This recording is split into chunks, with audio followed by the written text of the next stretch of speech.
day 4 now.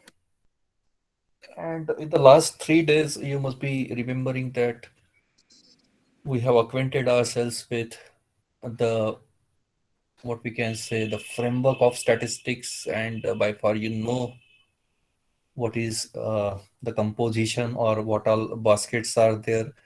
Statistics is composed of two distinct baskets. The first is descriptive and the second is inferential. Second day, we dealt with this particular part of computation of descriptive statistics, and specifically how to prepare frequency distribution table, then how to generate different types of graphs like pie chart, bar graph, and joint bar graph. Yesterday, we prepared histogram as well. We have plotted your normal curve in histogram using SPSS. So visual presentation issues we have also touched upon. At the same time, we understood the concept of summary statistics, and we computed several measures of summary statistics, including mean, mode, median, standard deviation, variance, average deviation, standard error, range, minimum value, maximum value, skewness, curtices. All these things we understood conceptually, and at the same time we have computed it using SPSS software. Yesterday we started our discussions with the inferential statistics, and inferential statistics is focusing more on the generalization part, and generalization is collecting data from sample, then processing it, and whatever results we have deduced, we are actually generalizing those particular results to our defined target population. And you know very well, inferential statistics is made up of two baskets. The first one is estimation of CI, that is estimation of confidence interval. And we have computed confidence interval using SPSS in yesterday's session, and we started our discussions with the univariate analysis. And in inferential statistics, the second basket is made up of hypothesis testing part. And in hypothesis testing, generally, we talk about four different baskets. The first one is univariate, then bivariate, then multivariate, and the fourth basket is non-parametric test. So as far as univariate analysis is concerned, you know very well, we have got two different types of test. One is mean based and second one is proportion based in univariate. And in mean based test, we have got again couple of tests like t test and z test. And I already dealt with the nuances and the differences between both these tests yesterday. And one of the important tests that we understood yesterday, it was t test. And now we are taking to discussions further, and we are now focusing on bivariate analysis. So this is the agenda for today's session. We are going to have discussions on bivariate analysis, and quickly we'll take a simple glance over what all issues we are going to learn today, or what all test. So at the outset, we'll just have discussion on the introduction of bivariate analysis. What is bivariate analysis and what all tests are there in bivariate analysis? Then we will perform one of the bivariated, that is called as independent sample t-test. Then subsequently we'll perform paired t-test in today's session. And at the same time, there is another test in this particular sense. It is related sample t-test.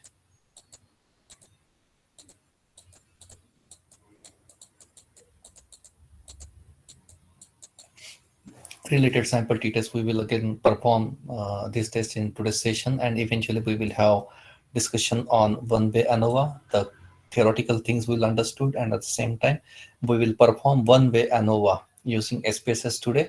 And in this particular regard, we'll be having discussions on how to perform Lebanese test. Lebanese is homogeneity of variance test, you can say. I will deliberate over on this particular issue, what is Lebanese, and at the same time we'll perform post hoc test, which is a part of one-way ANOVA. So this is what is being lined up for today's session. So of course, we are starting our discussions with the first part, that is introduction of bivariate analysis. So yesterday I was talking about what is bivariate. Bi stands for two and variate stands for variables, but it is not only about dealing with two variables. It is more about dealing with bi is two, two variables or two groups or two samples, two distinct samples. और इसमें samples dependent and independent ये concept होता है, मैं समझाने वाला हूँ आपको. Dependent sample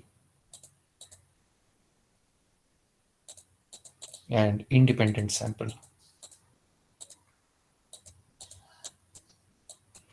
So we'll understand. So this is what is bivariate analysis. There are four different aspects of bivariate analysis. The first one is comparison. And in terms of comparison, what we are doing, we are comparing two groups.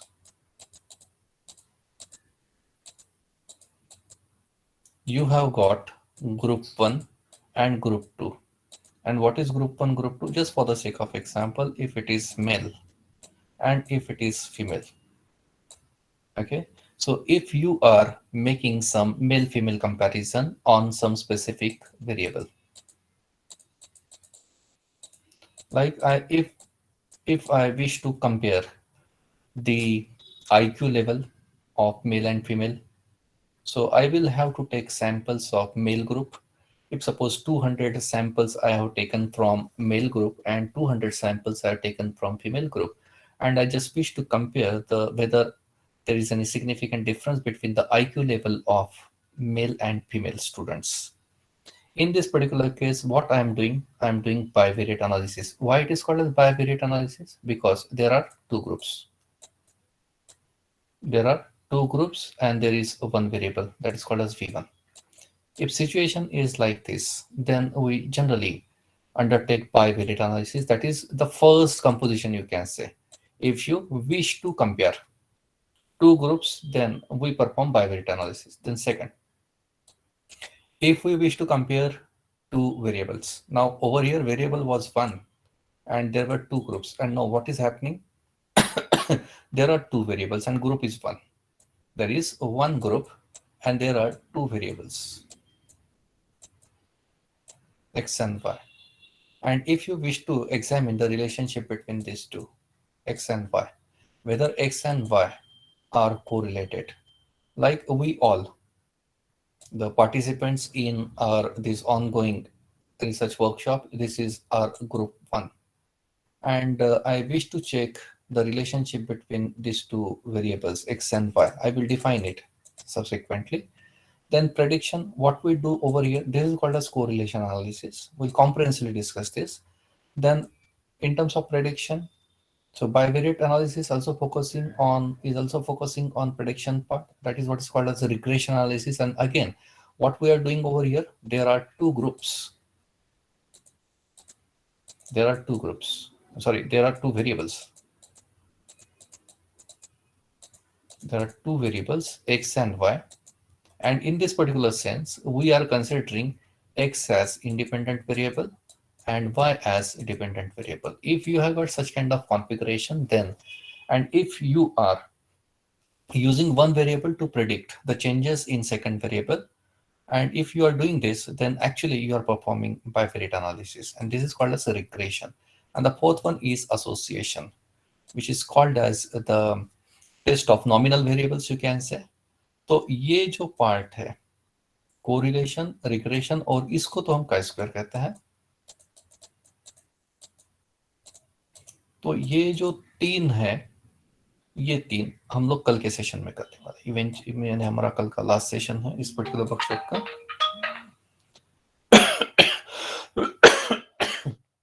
और आज हम लोग focus कर रहे हैं यहाँ पे. तो इसके साथ साथ मैं आपको आज एनोवा भी पढ़ाऊंगा. अभी बात हो रही है सिर्फ कंपैरिजन की. हम लोग क्या कर रहे हैं, दो ग्रुप का कंपैरिजन. ये पहला इश्यू है बाइवेरिएट का.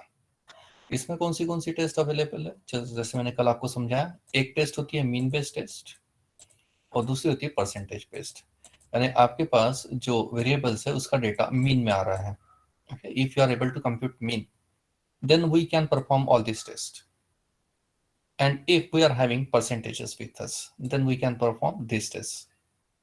comparing proportion. So firstly, we will focus on comparing means of two groups. And in this, we have got three tests with us. The first is z-test, second is t-test, and third one is paired t-test. So z-test we are not performing because SPSS is not having any function. Rather, SPSS is considering t-test and z-test as the same. So therefore, we will perform t-test over here. And in t-test, we have got three different types of test. And you can see t-test, simple univariate t-test, इसको independent sample t-test कहते हैं. Independent sample T test, then pair T test एक होती है और एक related sample T test होती है. और इसी में दो फ्लेवर्स है, एक है assuming equal variances and assuming unequal variances. इसके दो फ्लेवर्स हैं और इसके दो फ्लेवर्स है, तो टोटल ये चार बन जाती है.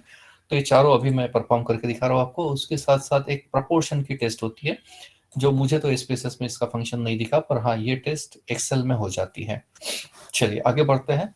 हम लोग अभी, आपका माइंड मैप शायद क्लियर हुआ होगा कि मैं अभी जो करके दे रहा हूँ आपको, ये दो टेस्ट करके दे, दो यानी एक्चुअली ये चार है. तो ये टेस्ट करने की कोशिश करेंगे पहले. उसके बाद एक बास्केट होती है मल्टीवेरिएट की, जो हमने कल देख ली थी. एज वी ऑल नो कि दो से ज्यादा ग्रुप्स या दो से ज्यादा वेरिएबल्स का आपको एनालिसिस करना है, तो उसको हम लोग मल्टीवेरिएट एनालिसिस कहते हैं. और ये पार्ट ऑलरेडी हमने कल ही डिस्कस कर लिया है, तो मैं ये स्किप कर रहा हूँ फॉर द टाइम बिंग. और इसके ऊपर तो पूरा ये जैसे पूरा 6 दिन का ही एक वर्कशॉप होता है. स्ट्रक्चरल इक्वेशन मॉडलिंग कॉन्जॉइंट का एक 2 दिन का वर्कशॉप बनता है. एनोवा मैनोवा का तो मैं पूरा 6 दिन का वर्कशॉप सीपीस का ही लेता हूँ. तो ये बड़ी चीज़ है थोड़ी सी. Logistic regression, discriminant analysis, multiple regression, इसको भी मुझे 3 दिन लगते हैं पढ़ाने के लिए. कैनोनिकल मैंने नहीं किया है. ईएफए हाँ ये तो हो जाएगा. Cluster, confirmatory factor analysis, multi dimensional scaling, ये सब 2-2 दिन वाले छोटे छोटे वर्कशॉप्स होते हैं. तो लेट अस सी.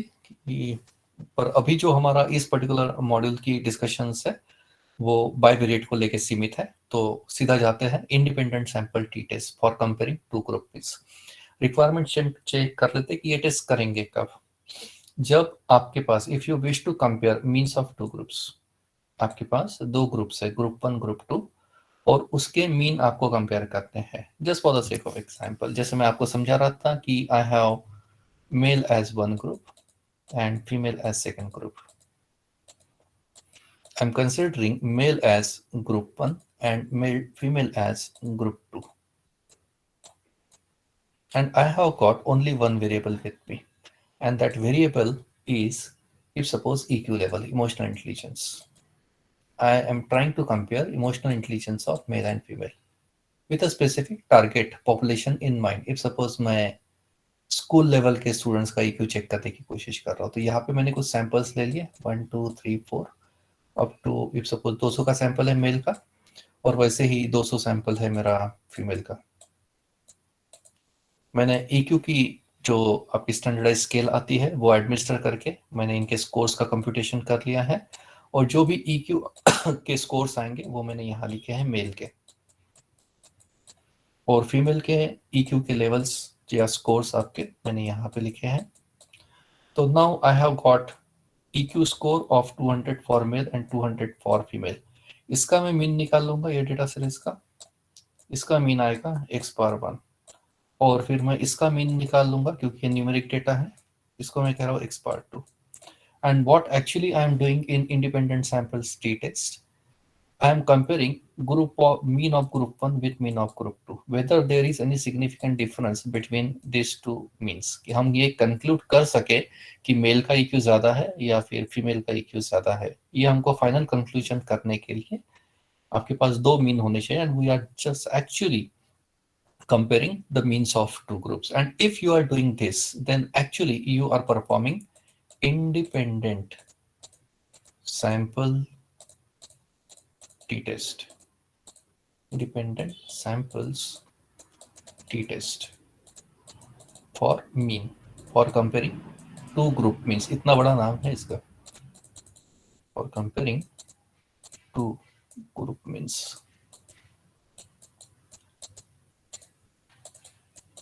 ये टेस्ट है हमारी. और कुछ सिचुएशन मैं बता देता हूँ आपको कि ये कौन से सिचुएशन में कर सकते हैं. जैसे मैंने आपको बता ही दिया, आपके पास दो ग्रुप्स है मेल फीमेल और वेरिएबल एक है. 1 वेरिएबल एंड 2 ग्रुप्स। उसके बाद आप अगर एक्सपेरिमेंट परफॉर्म कर रहे हो, आपके पास एक कंट्रोल वेरिएबल है और एक एक्सपेरिमेंटल वेरिएबल है। ओके, ये क्या है मैं क्विकली समझा देता हूँ कि ये टेस्ट परफॉर्म कब करेंगे।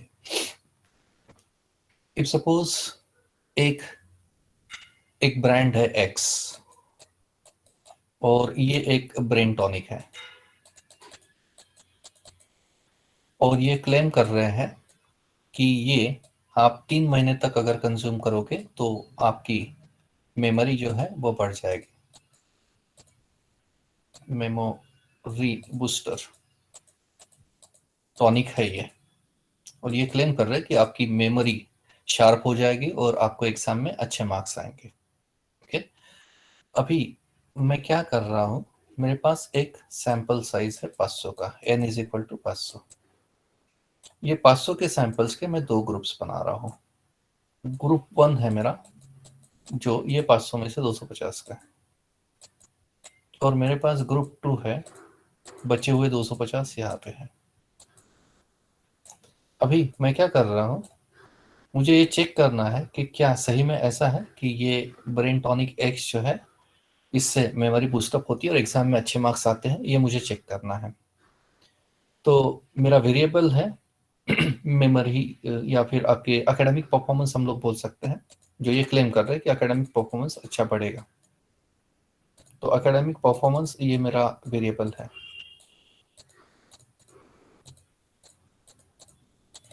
अभी मैं क्या कर रहा हूँ, ये 500 में से ये 250 को मैं ये ब्रेन टॉनिक नहीं दे रहा हूँ। ओके, और ये जो ग्रुप है इनको ये ब्रेन टॉनिक मैं दे रहा हूँ 3 महीने के लिए। ओके, अभी ये जो ग्रुप है जिनको ब्रेन टॉनिक नहीं दिया है इनको कहते हैं कंट्रोल ग्रुप, और जिनको ब्रेन टॉनिक एडमिनिस्टर किया हुआ है इसको हम कहते हैं एक्सपेरिमेंटल ग्रुप।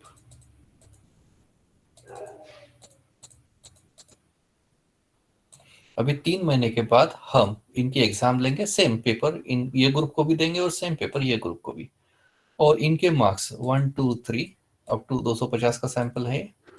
इनके एकेडमिक परफॉर्मेंस यानी मार्क्स जो है मैंने यहाँ पे लिख दिया, और ये ग्रुप के भी मार्क्स एक के नीचे एक मैंने 250 के लिख दिए। यहाँ पे मेरे पास आएगा मीन 1 और ये आएगा मीन 2।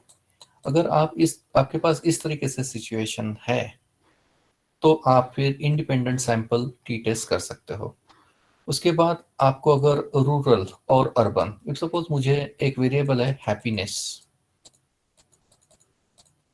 ये मुझे चेक करना है कि रूरल लोगों का ज्यादा होता है या फिर अर्बन लोगों का, यानी खुश कौन है, रूरल एरिया में रहने वाले या अर्बन में रहने वाले। तो ऑब्वियसली मैं एक स्केल एडमिनिस्टर कर लूंगा हैप्पीनेस की दोनों पे। इसमें से 250 का सैंपल लिया मैंने हाइपोथेटिकल है, और ये 250 का। तो हैप्पीनेस जो हमारा कंस्ट्रक्ट, इसके स्कोर्स आ जाएंगे, इसका मीन ले लेंगे x⁻1 और इसका मीन ले लेंगे x⁻2 और चेक करेंगे whether there is any significant difference. वैसे ही मैरिड और अनमैरिड, ये भी तो हैप्पीनेस चेक कर सकता है ना कि खुश ज्यादा कौन है, मैरिड है या अनमैरिड है। आपका जवाब शायद आ गया होगा, but I can simply guess only कि आपका रिप्लाई क्या होगा पार्ट पार्ट। आपको इफ सपोज प्राइवेट और पब्लिक, इफ सपोज मुझे स्ट्रेस चेक करना है कि जो एम्प्लॉयज प्राइवेट सेक्टर में काम करते हैं उनका ऑक्यूपेशनल स्ट्रेस ज्यादा है या फिर जो गवर्नमेंट सेक्टर में काम करते हैं उनका ऑक्यूपेशनल स्ट्रेस ज्यादा है। इसके लिए फिर से मेरे पास ग्रुप 1 है, ग्रुप 2 है, और एक वेरिएबल है V1। अगर आपके पास ऐसी सिचुएशन है तो हम लोग independent sample T test perform कर सकते हैं। उसके बाद मुझे फिर से यही स्ट्रेस लेवल चेक करना है सैलरीड का और बिजनेसमैन का। स्ट्रेस किसको ज्यादा होता है, जो सर्विस करता है वो या जो बिजनेस में होता है वो। तो फिर से मेरे पास 2 ग्रुप्स है, सैलरीड और बिजनेसमैन, और मेरा एक वेरिएबल है स्ट्रेस। उसके बाद मुझे इफ सपोज फीडबैक चेक करना है, टीचिंग का फीडबैक। तो मेरे पास 2 ग्रुप्स है, एक ऑफलाइन वाला और दूसरा है ऑनलाइन वाला। सेम लेसन ऑफलाइन तरीके से पढ़ाया गया है और सेम लेसन ऑनलाइन तरीके से पढ़ाया गया है और फीडबैक लिया गया है स्टूडेंट्स से। तो ऑब्वियसली मेरे पास 2 ग्रुप्स है, एक ऐसे बच्चे जिनको ऑनलाइन ऑफलाइन के थ्रू पढ़ाया गया है और सेम लेसन ऐसे बच्चे जिनको ऑनलाइन के थ्रू पढ़ाया गया है। और मैं फीडबैक ले रहा हूँ सेम फैकल्टी का, तो मुझे ये चेक करना है कि कौन सी मेथड ज़्यादा इफेक्टिव है, ऑनलाइन कि ऑफलाइन। तो फिर मैं जो एनालिसिस परफॉर्म करूंगा या हाइपोथेसिस टेस्टिंग में परफॉर्म करूंगा उसको मैं बोल रहा हूँ इंडिपेंडेंट सैंपल्स टी टेस्ट। देखिए एक एग्जांपल मैं जस्ट समझाने की कोशिश कर रहा हूँ। हमारा वेरिएबल है ऑक्यूपेशनल स्ट्रेस V1, मेल ये ग्रुप 1 है और फीमेल ये ग्रुप 2 है, और ये है इनके ऑक्यूपेशनल स्ट्रेस के स्कोर्स। हमने यहाँ पे मीन निकाल लिया, मेल का मीन ऑक्यूपेशनल स्ट्रेस का जो आया 15.36 और फीमेल का ऑक्यूपेशनल स्ट्रेस का मीन आया है 14.24। ओके, अभी मैं ये दोनों को कंपेयर कर रहा हूँ whether there is any significant difference between occupational stress of male and female employees. Requirements check कर लेते हैं। आपको सैंपल लार्ज रहा तो ज़्यादा बेटर, स्मॉल रहा तो भी चल जाएगा, दोनों ग्रुप का ऑफ बोथ द सैंपल्स। आपके पास ग्रुप 1 और ग्रुप 2 है, वो 30 से नीचे रहा है, ज़्यादा भी रहा तो भी कोई प्रॉब्लम नहीं, ऑफ बोथ द सैंपल्स या बोथ द ग्रुप्स।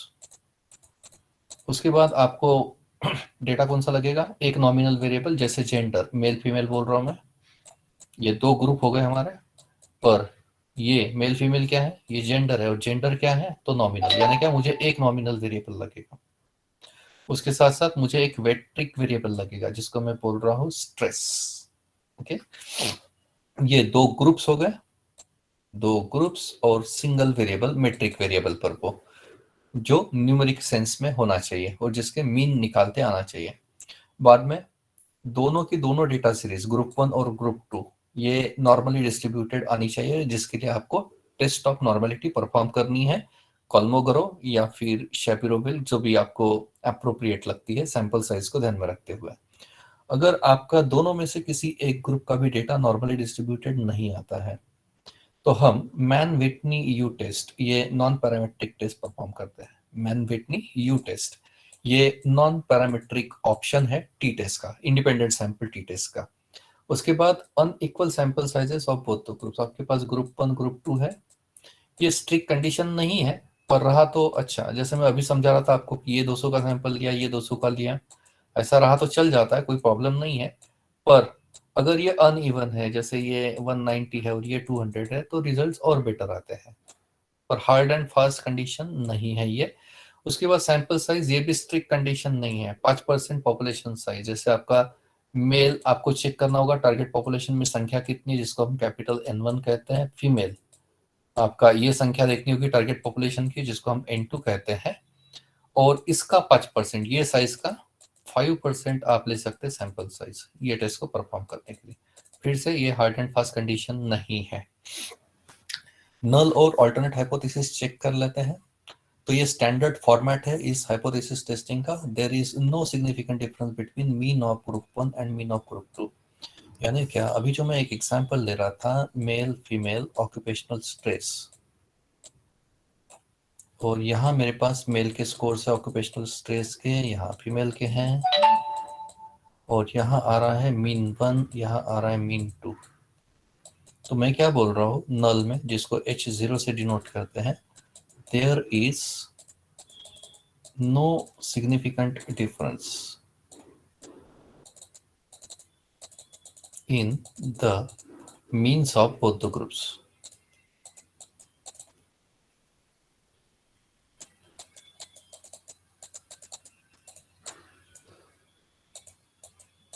यानी क्या, H0 is such that x bar 1 is equal to x bar 2, ये नल होता है इसका। तो चेक करें कि whether there is any significant difference। वही ऑक्यूपेशनल स्ट्रेस वाला एग्जांपल मैं करके दे रहा हूँ, पर उससे पहले और एक एग्जांपल है मेरे पास स्पिरिचुअल इंटेलिजेंस का। मेरे पास देखिए दो ग्रुप्स है, मेल और फीमेल, और मेरा एक वेरिएबल है मेट्रिक वेरिएबल जो है स्पिरिचुअल इंटेलिजेंस। ओके, मेरा रिसर्च क्वेश्चन क्या है, whether the spiritual intelligence level of male and female students is the same.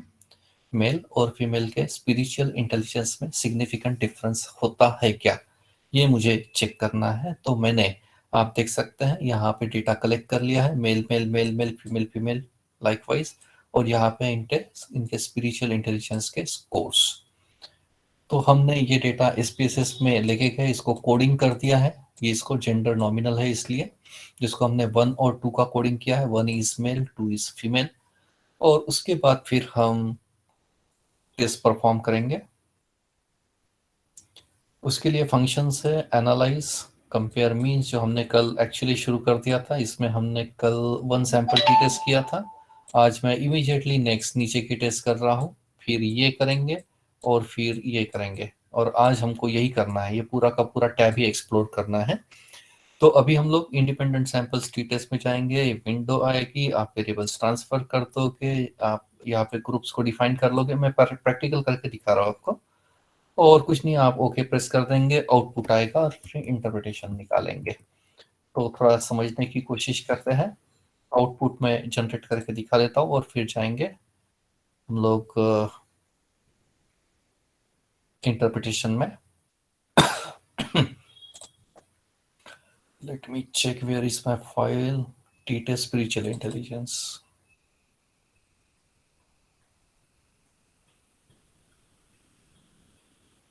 तो आप जैसे देख सकते हो, मेल मेल मेल और फीमेल फीमेल फीमेल नीचे लिखे है मैंने। इसको मैंने कोडिंग करके रखा है, चेक कर लेते हैं। हाँ, कोडिंग सक्सेसफुल है, मेल फीमेल 1212। और ये है आपका स्पिरिचुअल इंटेलिजेंस, जो है आपके स्कोर्स। ओके, अभी हम लोग वेरिएबल व्यू चेक कर लेंगे। एक नॉमिनल वेरिएबल, एक स्केल वेरिएबल, सब कुछ ओके दिख रहा है। न्यूमेरिक है, 12 की विड्थ, डेसिमल 1 किया, 2 कर देते हैं, 2 कर देते हैं। जेंडर नॉमिनल है इसलिए इसको कोडिंग चेक कर लेंगे।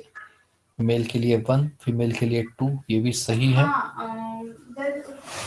चलिए टेस्ट परफॉर्म करेंगे। Analyze, compare means, independent samples T test. उसके बाद जेंडर को लेके जाएंगे ग्रुपिंग वेरिएबल, क्योंकि जेंडर में मेल फीमेल ये 2 ग्रुप्स है।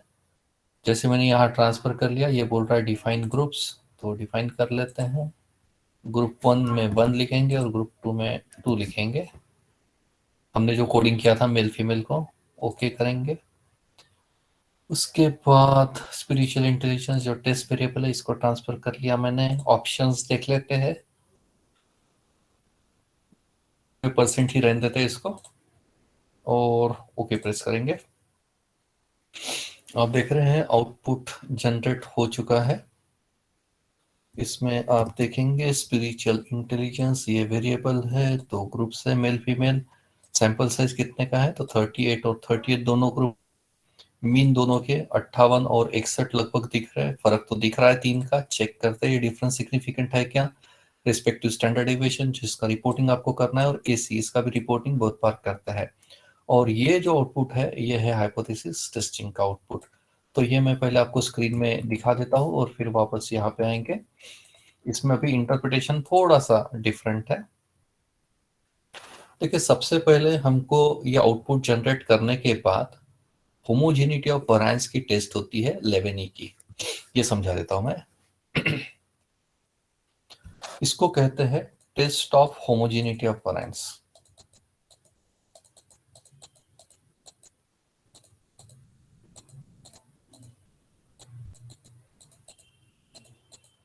तो सर स्पेलिंग चेक कर लीजिएगा।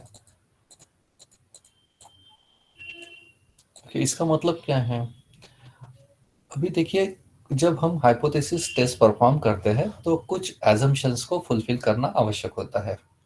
कल हमने देखा यूनिवेरिएट की टी टेस्ट जब परफॉर्म कर रहे थे, तो एक क्राइटेरिया ये था कि आपका डेटा जो है नॉर्मली डिस्ट्रीब्यूटेड होना चाहिए। वैसे ही इस पर्टिकुलर टेस्ट में आपके 2 एजम्पशंस होते हैं। एक है नॉर्मलिटी टेस्टिंग, जो मैं कल ऑलरेडी पढ़ा चुका हूँ, इसलिए आज थोड़ा सा टाइम सेव करने की कोशिश कर रहा हूँ मैं उसमें। आप करके देख सकते हैं भी उसको। और उसके साथ होता है, एक है होमोजीनिटी ऑफ वैरिएंस टेस्ट। इसका मतलब क्या है, हमारे पास 2 ग्रुप्स है, मेल फीमेल, और इनका हम स्पिरिचुअल इंटेलिजेंस ऐसा चेक कर रहे हैं। ये मेरे पास डेटा है, इसका मैंने मीन निकाल लिया, एक्स बार 1 एक्स बार 2, और ये मीन यूज करके मैं स्टैंडर्ड डेविएशन निकाल पा रहा हूँ। और स्टैंडर्ड डेविएशन का स्क्वायर कर देते तो वैरिएंस आ जाएगा। तो ये टेस्ट परफॉर्म करने से पहले मुझे चेक करना होता है कि ये दोनों ग्रुप का वरायंस इक्वल है या नहीं है। ये दोनों ग्रुप का वरायंस यानी V1 और V2 ये इक्वल है क्या। इसका नल हाइपोथेसिस क्या होगा, H0 is such that V1 is equal to V2, यानी क्या, null hypothesis is such that there is no difference in the variances of both the groups। ये हमको चेक करना होता है कि ये variance इस रिजल्ट क्या आएगा, एक तो variances इक्वल होंगे या अनइक्वल होंगे, और इसके बाद फिर डिपेंड करेगा कि इंडिपेंडेंट सैंपल्स टी टेस्ट में हम कौन सा आउटपुट रेफर करेंगे। तो वो मैं आप स्क्रीन से पहले समझा देता हूँ। देखिए हमने जो आउटपुट जनरेट किया है उसमें सबसे पहले आपको ये दिखेगा लेवेनिस टेस्ट फॉर इक्वालिटी। इसमें ना test of homogeneity of variance जो है ये 3 टेस्ट होती है।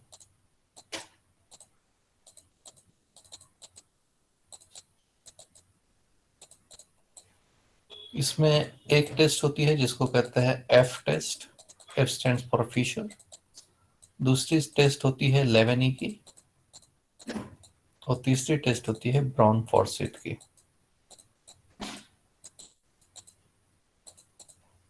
ये 3 टेस्ट होती है होमोजेनिटी ऑफ वरायंस चेक करने के लिए। एसपीएसएस में बाय डिफॉल्ट ये सेटिंग होता है लेवेनी का, और अच्छी टेस्ट भी है इसलिए यही एसपीएसएस में दिखती है।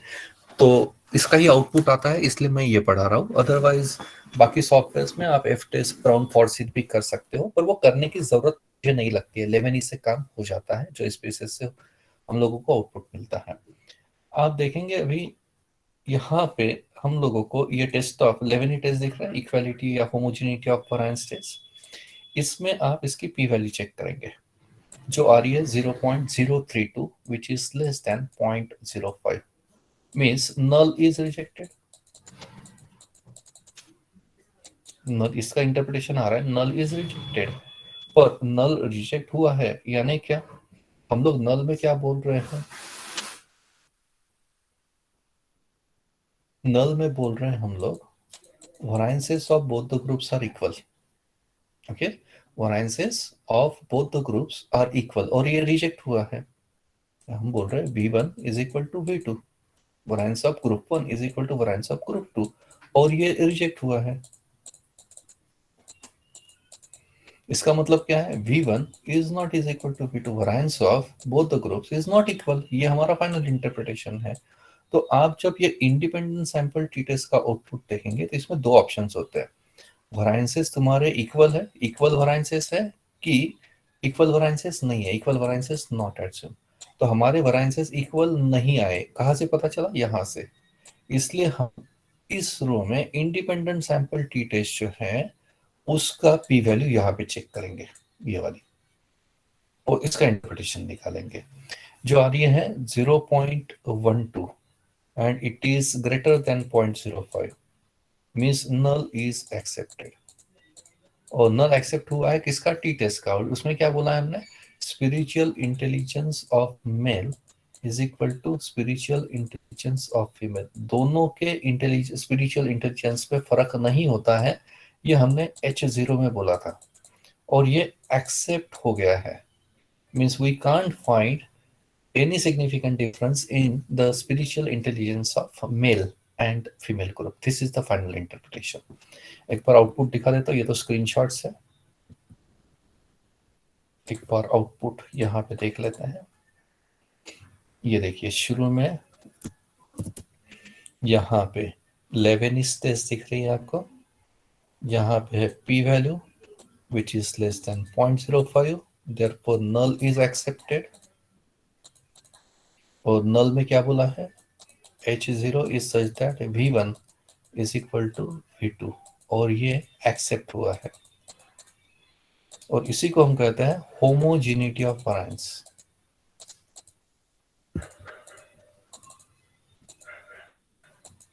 homogeneity of variance।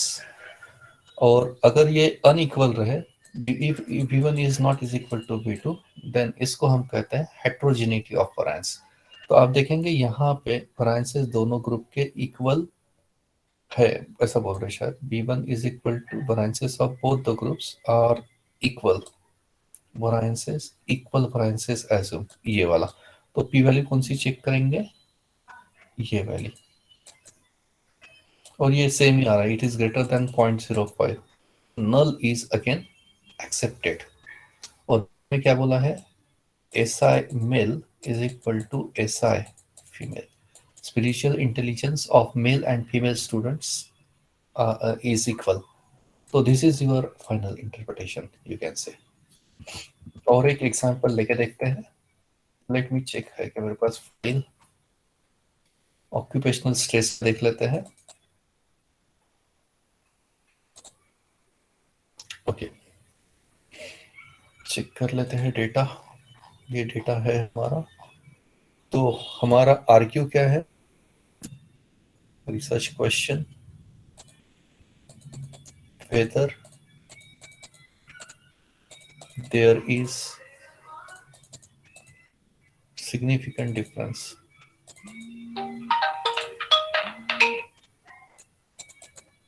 whether there is any significant difference in occupational stress of male and female employees.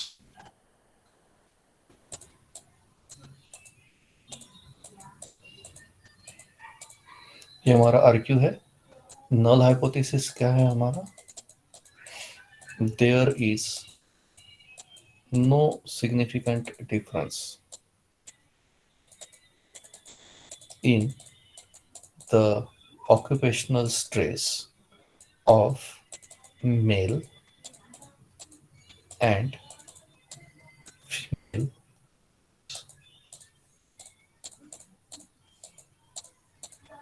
ये हमारा नल है जिसको हम टेस्ट कर रहे हैं। तो चलिए टेस्ट कर लेते हैं। डेटा रेडी है हमारा, आप देख सकते हो, एक नॉमिनल वेरिएबल और दूसरा स्केल वेरिएबल जो ऑक्यूपेशनल स्ट्रेस है। कोडिंग कर लिया हमने 1 2 का, 1 यानी मेल है, 2 यानी फीमेल है। एनालिसिस कर लेते हैं अभी। Analyze, compare means, independent samples T test, gender को ग्रुपिंग में, ग्रुप 1 इज 1 का कोडिंग, ग्रुप 2 इज 2 का कोडिंग। कंटिन्यू, देन स्ट्रेस को इस तरफ लेके आएंगे, देन प्रेस ओके। तो आउटपुट जनरेट हो चुका है। चेक कर लेते हैं। मेल का सैंपल 20 का है, फीमेल का सैंपल 19 का है। ये रिस्पेक्टिव मीन्स है 15.6 और 14.57। हल्का सा डिफरेंस दिख रहा है, तो चेक कर लेते हैं इसमें सिग्निफिकेंट है क्या ये डिफरेंस। उसके लिए सबसे पहले लेवेनी की टेस्ट रेफर करनी होगी। लेवेनी में पी वैल्यू आ रही है 0.733 which is greater than 0.05, therefore null is accepted. और नल क्या है लेवेनी का, H0 is such that variance of group 1 is equal to variance of group 2। Male और फीमेल, मेल और फीमेल के वरायंस में सिग्निफिकेंट डिफरेंस है क्या, तो ऐसा कुछ डिफरेंस आ नहीं रहा है। It is accepted, null is accepted means variances of both the groups are equal. तो इक्वल वरायंसेस एज्यूम, इसको मार्क करना है। और यहां से आगे ये जो टी टेस्ट है हमारी, T test for equality of means, इसकी पी वैल्यू कौन सी, तो ये वाली, ये पी वैल्यू आपको चेक करनी है जो आ रही है 0.301 which is greater than 0.05, means again null is accepted. और नल में क्या बोला है, occupational stress of male is equal to occupational stress of female. ये एक्सेप्ट हो चुका है, मीन स्ट्रेस लेवल दोनों का सेम होता है, मेल और फीमेल एम्प्लॉयज का। This is the final interpretation. चलिए आगे बढ़ते हैं, दूसरी टेस्ट करेंगे। अभी 2 एग्जांपल्स मैंने करके दिखा दिए हैं।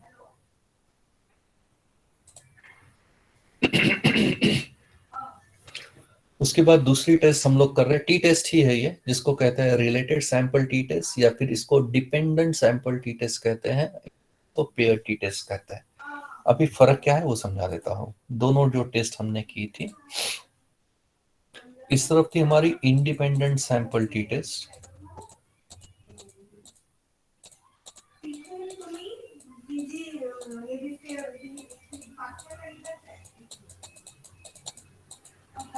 और इस तरफ है डिपेंडेंट सैंपल टी टेस्ट।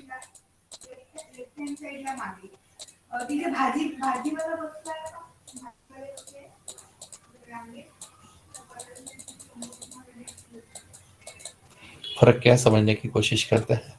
यहाँ पे हमने क्या किया था, हमारे पास ग्रुप 1 है, ग्रुप 2 है, यानी क्या, यू सपोज मेल फीमेल, ऐसा डेटा था, और एक वेरिएबल था, वन वेरिएबल।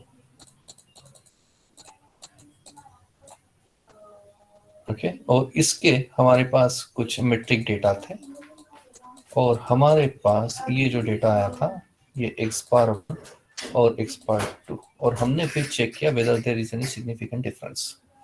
अभी डिपेंडेंट सैंपल टेस्ट में क्या हो रहा है, हमारे पास एक ग्रुप है, यहाँ दो ग्रुप थे।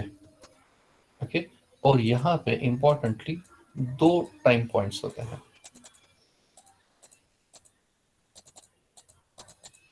यानी एक ही ग्रुप का हम दो बार डेटा लेते हैं। ओके, एक ही ग्रुप का हमने दो बार डेटा मेजर किया है, तो उस वक्त हम लोगों को जो टेस्ट करनी होगी उसको डिपेंडेंट सैंपल्स या रिलेटेड सैंपल कहते हैं। आपने एक ही ग्रुप का दो बार डेटा लिया, मैं एग्जांपल्स ले रहा हूं तो चीजें और ज्यादा क्लियर हो जाएगी। एक ही ग्रुप या फिर एक ही वेरिएबल आप बोलेंगे, एक ग्रुप एक वेरिएबल पे आपने दो टाइम पॉइंट्स पे डेटा दिया है, और ये दो टाइम पॉइंट्स का मतलब होता है प्री और पोस्ट, कोई चीज करने से पहले और कोई चीज करने के बाद, और कोई चीज जो मैं बोल रहा हूँ उसको इंटरवेंशन कहते हैं।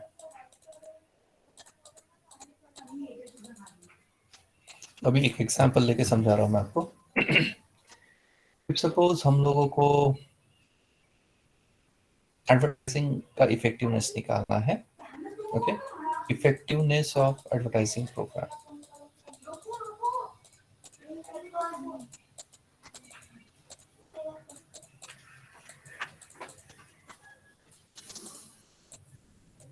ओके, इफेक्टिवनेस का मतलब है ऑपरेशनलाइज अगर इसको करते हैं तो हमको देखना है सेल्स परफॉर्मेंस।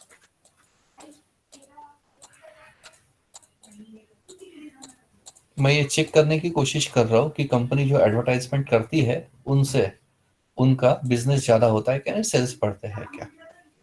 तो उस वक्त मैं क्या कर रहा हूँ, मेरे पास दो डेटा है, एक है बिफोर एडवर्टाइजिंग और एक है आफ्टर। इसके बीच में जो आता है इसको कहते हैं इंटरवेंशन।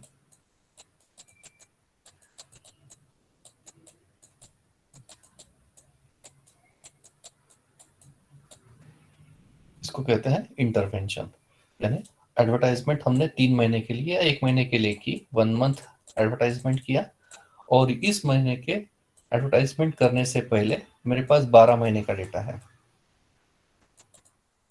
इसका सेल्स फिगर का, बिफोर सेल्स।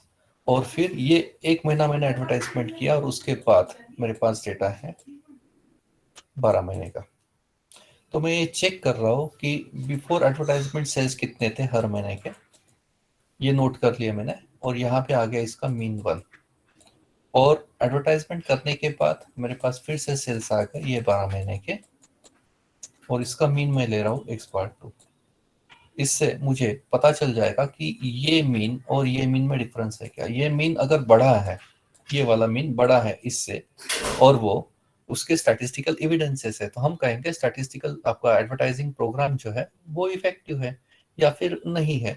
और एक इंटरेस्टिंग सा एग्जांपल, सपोज आप अभी जो लगभग 30 पार्टिसिपेंट्स है इस पर्टिकुलर वर्कशॉप में, 30-35, तो ऑर्गेनाइजर्स जो है इस वर्कशॉप के, इनको चेक करना है कि इनका ये एफटीपी जो है, वेदर आरक्यू है हमारा, whether the FTP on SPSS is successful या effective, is effective, effective in in gaining additional knowledge. Okay, ये इनको चेक करना है कि सही में मेरा, मैं जो पढ़ा रहा हूँ इससे आपको फायदा हो रहा है क्या, मेरा ये वर्कशॉप इफेक्टिव है क्या। तो ऐसे वक्त क्या करेंगे, जैसे ये हमारा 2 दिन पहले ये वर्कशॉप शुरू हुआ, तो शुरू होने से ठीक आधा घंटा पहले आपको एक एमसीक्यू टाइप की टेस्ट दी गई है और इसमें 20 MCQs आपको पूछे गए हैं ऑन स्टैटिस्टिक्स, क्योंकि हम लोग स्टैटिस्टिक्स का वर्कशॉप ले रहे हैं बिगिनर लेवल का। तो बिगिनर लेवल के स्टैटिस्टिक्स से रिलेटेड आपको कुछ क्वेश्चंस पूछे गए, जो टेस्ट हम लोग परफॉर्म कर रहे हैं उससे संबंधित एमसीक्यू। अभी यहाँ पे हम क्या कर रहे हैं, आपका स्कोर ले रहे हैं बिफोर एफटीपी, और आप सबको एक एक करके, 1 2 3 और लगभग 35 पार्टिसिपेंट्स हैं, आप सबका 20 में से कितने मार्क्स आए वो यहाँ पे लिखती है। और फिर आया हमारा ये प्रोग्राम 5 दिन का एफटीपी, और फिर बिल्कुल इक्वल डिफिकल्टी लेवल की एक एमसीक्यू टेस्ट ली गई, फिर से सेम लेवल थी पर क्वेश्चंस अलग थे। ये हो गया आफ्टर एफटीपी। और आपका स्टैटिस्टिक्स का स्कोर, आप ही एक ही ग्रुप है, हाँ, ये 35 पार्टिसिपेंट्स का एक ही ग्रुप, पर डेटा 2 बार अलग अलग टाइम पॉइंट्स पे कलेक्ट किया जा रहा है, और यहाँ आपका मीन लिया जाएगा। ये होगा आपका मीन 1, ये हो गया मीन 2। अगर ये मीन ज्यादा आता है, अगर ये मीन ज्यादा आता है इससे, तो हम कहेंगे कि एफटीपी जो है वो इफेक्टिव है, अदरवाइज ये एफटीपी इफेक्टिव नहीं है। ओके, तो इस तरीके से अगर आपके पास डेटा है तो इसको हम कहते हैं डिपेंडेंट सैंपल, क्योंकि ये डेटा डिपेंड है इस पे। ये दोनों जो है, इसको रिलेटेड सैंपल्स भी हम लोग शायद कह सकते हैं, कि ये एक एक ग्रुप पे 2 बार हमने डेटा कलेक्ट किया हुआ है। तो रिलेटेड सैंपल टी टेस्ट के 2 प्रकार है, एक है पेयर्ड टी टेस्ट और दूसरा है रिपीटेड मेजर्स। तो दोनों में अभी आपको करके दिखा रहा हूँ एक एक करके। पहले करेंगे पेयर्ड टी टेस्ट, तो ये बाइवेरिएट की टेस्ट है। ये मैं ऑलरेडी आपको बता चुका हूँ कि सेम ग्रुप पे हम 2 बार डेटा कलेक्ट करते हैं 2 टाइम पॉइंट्स पे, और इसको हम इसीलिए बिफोर आफ्टर डिपेंडेंट सैंपल या इसको प्री पोस्ट भी कहते हैं। Pre intervention, post intervention test कब यूज करेंगे, तो जब आपको किसी चीज का, किसी स्ट्रेटेजी का, किसी पॉलिसी का इफेक्टिवनेस निकालना है, किसी ट्रेनिंग प्रोग्राम का इफेक्टिवनेस निकालना है, तो फिर ये टेस्ट परफॉर्म की जा सकती है। और एक एग्जांपल में, just for the sake of explanation, if suppose government की कोई एक पॉलिसी है, जैसे जीएसटी टैक्स गवर्नमेंट ने इम्प्लीमेंट किया है 3 4 साल पहले, तो हमको ये चेक करना है कि जीएसटी का टैक्स इफेक्टिव है क्या स्मॉल रिटेलर्स के परफॉर्मेंस पे। तो हम क्या कर रहे हैं, स्मॉल रिटेलर्स का परफॉर्मेंस को डिफाइन कर रहे हैं, परफॉर्मेंस है ना सेल्स परफॉर्मेंस। तो हम क्या कर रहे हैं, एक सैंपल ले रहे हैं 200 रिटेलर्स का, स्मॉल रिटेलर्स है, स्मॉल ग्रोसरी रिटेलर्स, ये मेरे सैंपल्स है, ऐसे 200 रिटेलर्स मैंने ले लिए। और हमने इनका डेटा लिया है हर महीने का या साल का बोल सकते हो, आपको जो भी टाइम पॉइंट लगता है, हर महीने में आपका सेल कितना होता था। और ये जो डेटा है हम बोल रहे हैं बिफोर जीएसटी लगने से पहले आपका एक महीने का सेल कितना होता था इन टर्म्स ऑफ रुपीज। ये हमने देख लिया। यहाँ पे आके आपका एक्सपायर 1, फिर आया जीएसटी, और उसके बाद जीएसटी लगने के बाद हम पूछ रहे हैं कि हर महीने का सेल अभी कितना हो रहा है, यह है आफ्टर। और हर महीने के सेल्स फिगर्स है यहाँ पे, इसको बोल रहे हैं हम एक्सपायर 2। अगर ये एक्सपायर 2 ज्यादा है एक्सपायर 1 से, तो हम कहेंगे जीएसटी की जो पॉलिसी है वो स्मॉल रिटेलर्स के लिए अच्छी साबित हुई है। ओके, अदरवाइज अगर एक्सपायर 1 ज्यादा है एक्सपायर 2 से, तो हम कहेंगे कि जीएसटी इतना इफेक्टिव नहीं रहा है, जिसकी वजह से रिटेलर्स के परफॉर्मेंस पे फर्क पड़ा है। अगर इस तरीके से आपके पास डेटा है, तो हम कहेंगे हमारा जो टेस्ट है वो हम लोग करेंगे पेयर्ड टी टेस्ट। तो किसी चीज का इफेक्टिवनेस निकालने के लिए ये टेस्ट की जाती है। आपके पास मेट्रिक डेटा होना चाहिए 2 टाइम पॉइंट्स पे, दोनों के दोनों डेटा पॉइंट्स बिफोर और आफ्टर वाले ये नॉर्मली डिस्ट्रीब्यूटेड होने चाहिए। अगर कोई एक भी ग्रुप नॉर्मली डिस्ट्रीब्यूटेड नहीं आता है, तो हम Wilcoxon sign rank test perform करेंगे। विल्कॉक्सन साइन रैंक टेस्ट ये नॉन पैरामेट्रिक सब्सटीट्यूट है पेयर्ड टी टेस्ट का। नल हाइपोथेसिस क्या बनाएंगे हम? There is no significant difference between before and after pins, या फिर आप बोलेंगे इन शॉर्ट द, जो भी आप बोल रहे हैं कि the advertising programme is not effective, the training program is not effective, the GST policy is not effective. Not effective का मतलब क्या है? दोनों में डिफरेंस नहीं है। एक्सपार वन यानी प्री वाला मीन और आपका एक्सपार टू पोस्ट वाला मीन, ये दोनों में सिग्निफिकेंट डिफरेंस नहीं है, यानी ये इफेक्टिव नहीं है, ऐसा बोल रहे हैं। तो ये आपका नल हो गया। तो ये कुछ एग्जांपल्स है। एडवर्टाइजिंग मैंने बताया, ट्रेनिंग प्रोग्राम कोई एचआर का हो या हमारा ये एफडीपी जो चल रहा है ट्रेनिंग प्रोग्राम, उसका इफेक्टिवनेस, कोई ड्रग या सप्लीमेंट का आपका इफेक्टिवनेस, या फिर फर्टिलाइजर का इफेक्टिवनेस कि क्रॉप यील्ड बढ़ रहा है क्या, ऐसे कुछ एग्जांपल्स हैं। हम लोग अभी एक एग्जांपल परफॉर्म करके देखते हैं एसपीएसएस में ये टेस्ट कैसे परफॉर्म करेंगे। वही एडवर्टाइजिंग प्रोग्राम वाली मैं बात कर रहा हूँ। इसका नल मैंने बना लिया था, एडवर्टाइजिंग इज नॉट इफेक्टिव, या फिर आप इसको कैसे बोलेंगे? There is no significant difference between mean sales before advertising and after advertising.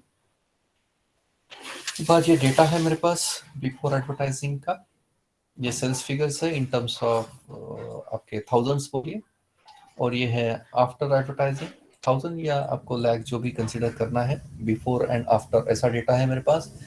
फिर मैं एनालाइज में जाऊंगा, पेयर टीटस में रादर करके ही दिखा देता हूँ आपको।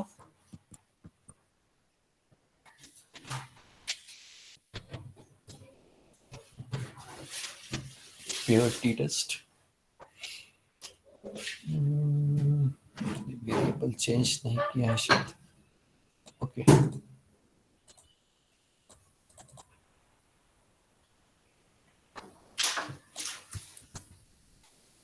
Advertising pre,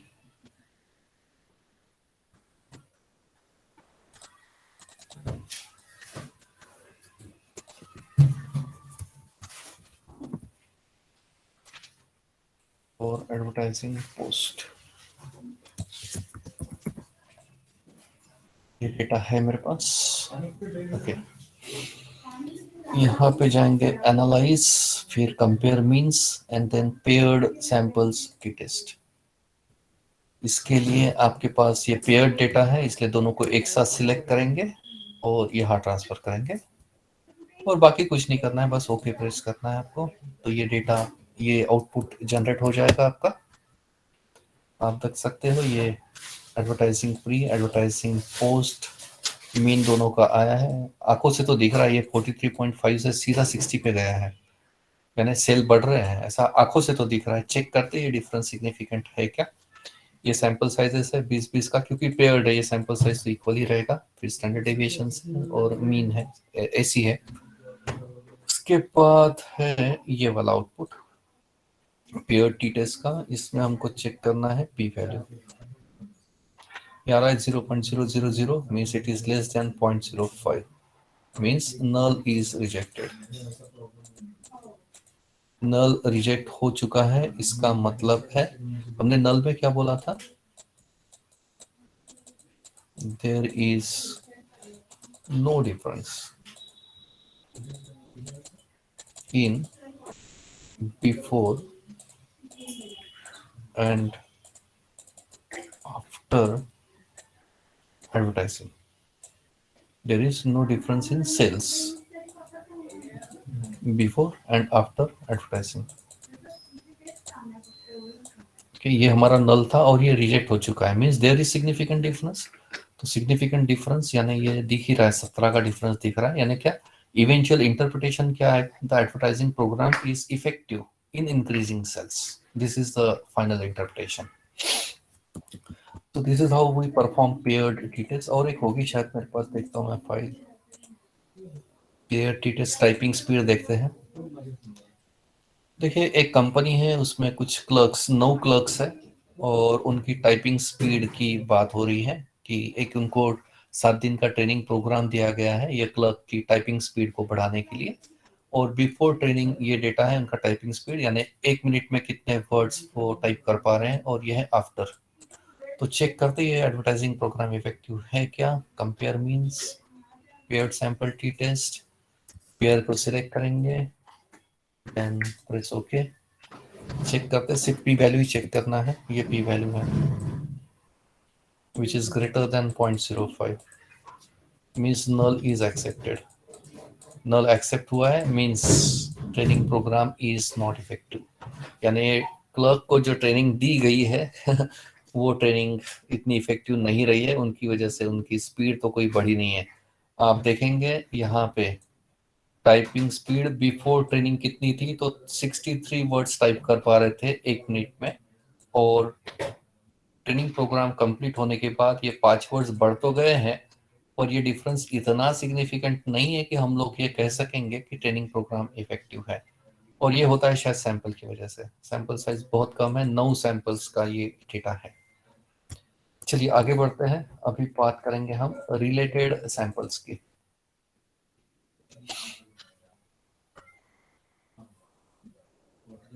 related sample T test. अभी इसमें फर्क क्या है रिलेटेड और पेयर्ड में? बहुत ज़्यादा फर्क नहीं है। हम लोग यहाँ डेटा जनरेट करेंगे from the sample sample group wise for different aspects. Time points नहीं है यहाँ, डिफरेंट एस्पेक्ट्स है। एक एग्जांपल लेते हैं, हमारे पास एक सेम सैंपल ग्रुप है, सपोज स्टूडेंट्स का ही हम लोग डेटा ले रहे हैं, वेरिएबल सेम है, स्टूडेंट्स से फीडबैक ले रहे हैं, और हमारे पास एस्पेक्ट क्या है, 2 डिफरेंट एस्पेक्ट्स है। 2 different faculties teaching 2 different subjects. 2 faculties है, फैकल्टी 1, फैकल्टी 2, ग्रुप सेम है, स्टूडेंट्स को ही पढ़ा रहे हैं।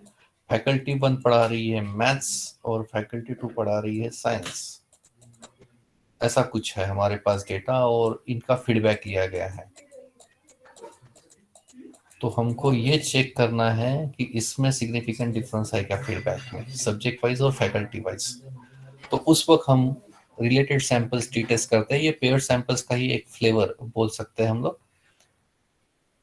नल हाइपोथेसिस हम बोलेंगे there is no difference between mean of aspect 1 faculty 1 subject 1 and the mean of aspect 2 faculty 2 subject 2। हम लोग ये करके देखते हैं। सेम ही टेस्ट परफॉर्म करनी है, पेयर सैंपल टी टेस्ट, बिल्कुल सेम प्रोसीजर है। चेक कर लेते हैं एक बार, डेटा शीट है क्या चेक करता हूँ। Related samples T test, feedback 1 feedback 2, ये देखते हैं। Analyze compare means paired samples, दोनों फीडबैक को ले लिया मैंने, ओके प्रेस कर देंगे। सिर्फ पी वैल्यू चेक करना है, ये पी वैल्यू है, ये आ रही है 0.172 which is greater than 0.05 means null is accepted, means difference is non significant you can say। और null क्या था आपका? null बोल रहे हैं कि feedback 1 is equal to feedback 2, दोनों फैकल्टी के फीडबैक में फर्क नहीं है, और ये एक्सेप्ट हुआ है। Means both the faculties are teaching with equal enthusiasm. As you can see यहाँ पे फैकल्टी 1 का फीडबैक 45 है और फैकल्टी 2 का फीडबैक 42 है। तो इसमें 3 का डिफरेंस दिख रहा है, फैकल्टी 1 का थोड़ा ज़्यादा लग रहा है, पर ये डिफरेंस जो है ये सिग्निफिकेंट नहीं है, और शायद सैंपल साइज कम है इसलिए। ये होगी हमारी रिलेटेड सैंपल्स की टेस्ट। अभी नेक्स्ट टेस्ट पे जाएंगे हम लोग, अभी परफॉर्म करेंगे one way ANOVA.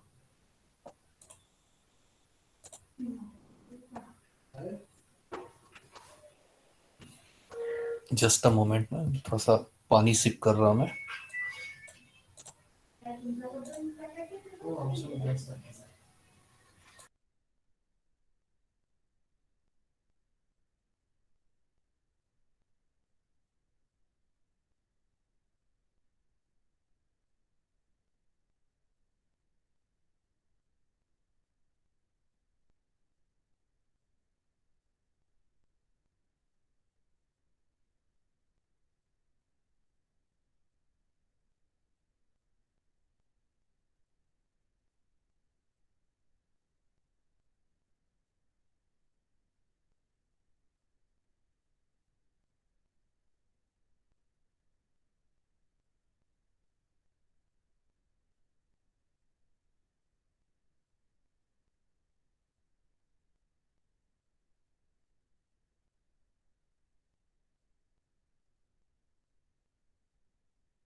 Pandey sir, can you see my screen? Yes, sir. Yes. Okay. चलिए, आज नेक्स्ट टेस्ट परफॉर्म कर रहे अभी, वो है वन वे एनहोवा। समझने की कोशिश करते हैं। एनहोवा का लॉन्ग फॉर्म है analysis of variance. A N analysis से आया है, ओ ऑप से आया है, और वी ए ये वैरिएंस से आया है। वॉरंटी एक्सचेंज करायची का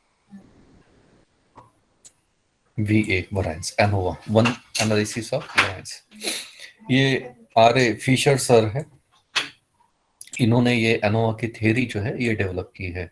और मैं जानबूझ के ही पिक्चर्स दिखा देता हूँ कि इन सब के पीछे किसका ब्रेन है, क्योंकि शायद ही हम इनको देख पाते हैं। किताबों में इनका लिखा हुआ तो पढ़ते हैं, पर इनकी इमेजेस देखने का मौका बहुत कम मिलता है।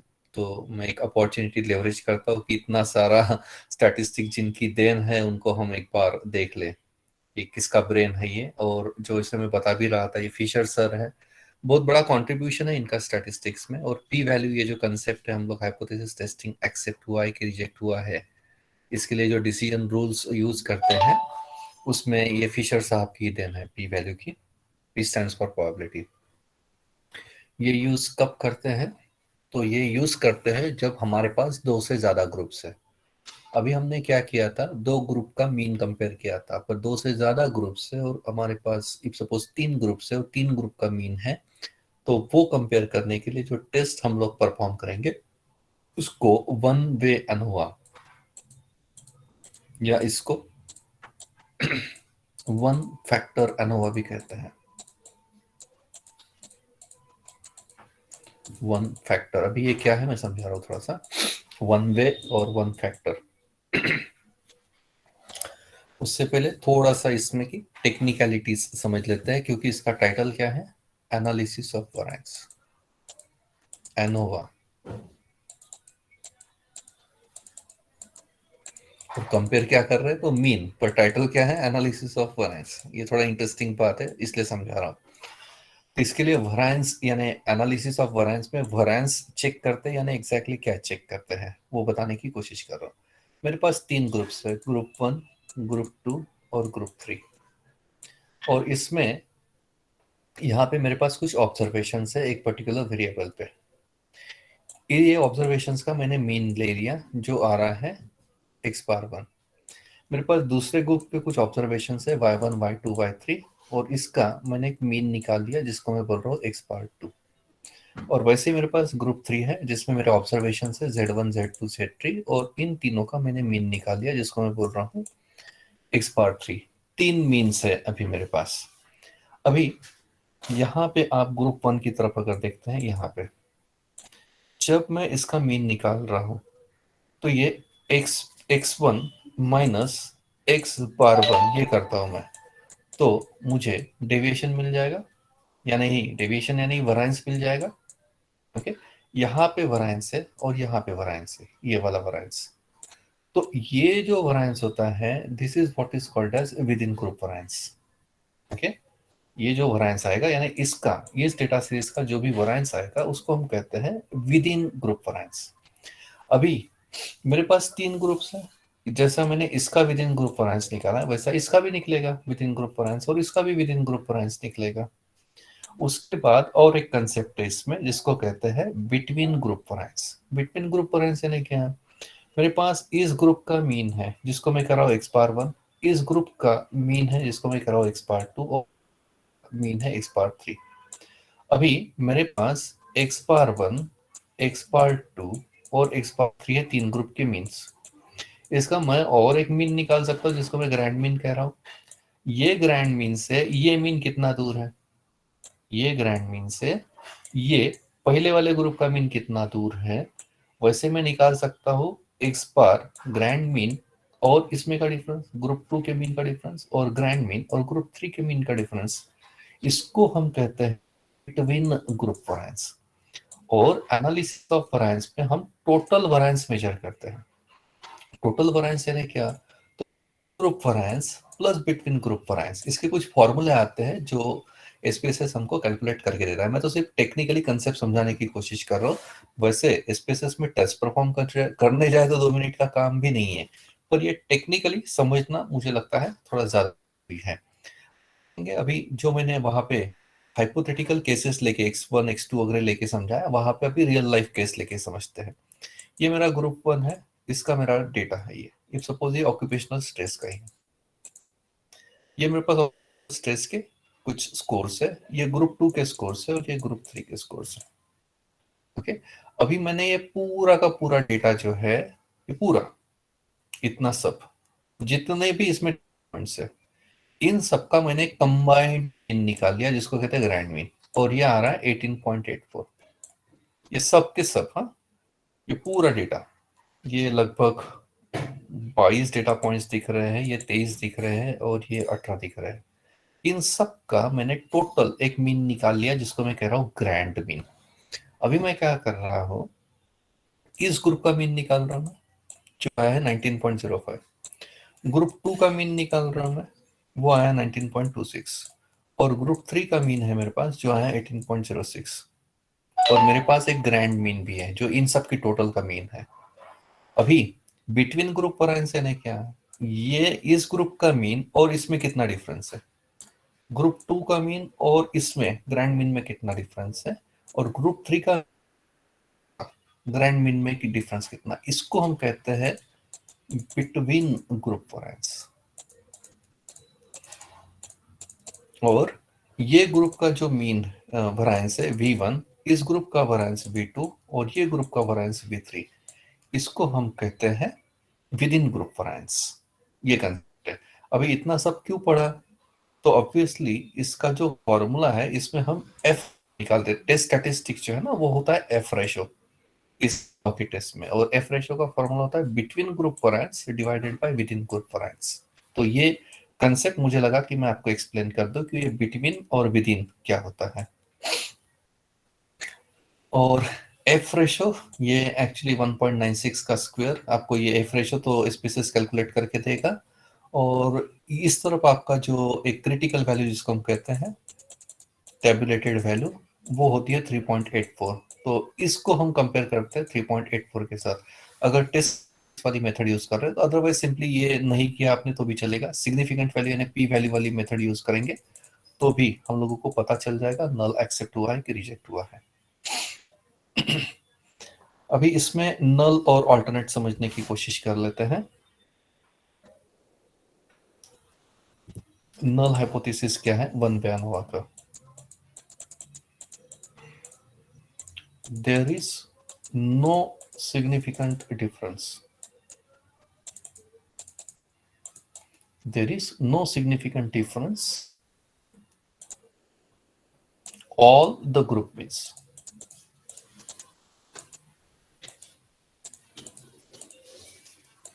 आपके पास दो से ज्यादा ग्रुप है और हम बोल रहे हैं कि there is no significant difference among all the group means, और इसका ऑल्टरनेट क्या होता है,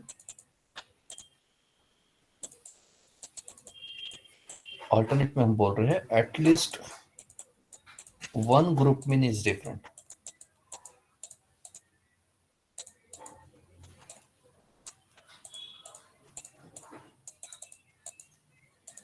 ये नल, एक एग्जांपल ले रहे हैं। मेरे पास कार्स के 3 ब्रांड्स हैं, ब्रांड ए, ब्रांड बी और ब्रांड सी। मेरा वेरिएबल क्या है, मुझे चेक कर तीनों कार के ब्रांड्स का माइलेज सेम है या अलग अलग है, ये मुझे चेक करना। तो मैंने कार ए यानी ब्रांड ए उसके 5 ट्रायल्स, ब्रांड बी के 5 ट्रायल्स लेके और ब्रांड सी के 5 बार ट्रायल्स लिए, और मुझे जो माइलेजेस मिले हैं यहाँ रिकॉर्ड कर लिया 5 बार। तो ऑफकोर्स ये जो डेटा है ये मेट्रिक का है, यहाँ आ जाएगा मीन 2, यहाँ आ जाएगा मीन 3। अगर आपके पास इस तरीके से डेटा, जरूरी नहीं है 3 ही हो, 4 5 6 चाहिए, 8 9, में 9 ग्रुप का भी किया था एक। तो आपके ग्रुप्स कितने भी हो, एक वेरिएबल बहुत सारे ग्रुप्स और उतने ही ग्रुप के मीन्स। अगर ऐसा डेटा आपके पास है तो हम लोग एनोवा ये टेस्ट परफॉर्म करते हैं। और एक एग्जांपल देखते हैं। हमको ये चेक करना है कि अलग अलग टीचिंग मेथड के लिए अलग अलग फीडबैक आता है क्या, या सेम फीडबैक है। जैसे आपने मेथड वन ली पॉपअप प्रेजेंटेशन वाली, दूसरा लिया आपने केस स्टडी वाली मेथड, और तीसरी आपने बोला ब्लैक बोर्ड वाली मेथड, और चौथी भी ऐड कर सकते हैं आप, सपोज ऑनलाइन। तो इसमें आपके स्टूडेंट्स ने जो फीडबैक दिया है वो यहाँ पे ले लेंगे। उसके बाद फिर मीन वन, यहाँ पे मीन टू, और यहाँ पे मीन थ्री। अगर आपके पास इस तरीके से डेटा है तो हम जो करते हैं उसी को हम वन वे एनोवा की टेस्ट कहते हैं। वन वे एनोवा या इसको वन भी कहते हैं। इसमें तीन कंसेप्ट समझने की कोशिश करते हैं। होता है फैक्टर, दूसरा होता है लेवल्स, और तीसरा होता है मल्टीपल ऑब्जर्वेशंस। एक एग्जांपल लेके समझा रहा हूँ। हम लोग अभी तक जो एग्जांपल देख रहे थे, इंडिपेंडेंट सैंपल्स टी टेस्ट, ये एग्जांपल हमने अभी देखा था। मैं कंपेयर कर रहा हूँ एनोवा के साथ, और ये है वन वे एनोवा।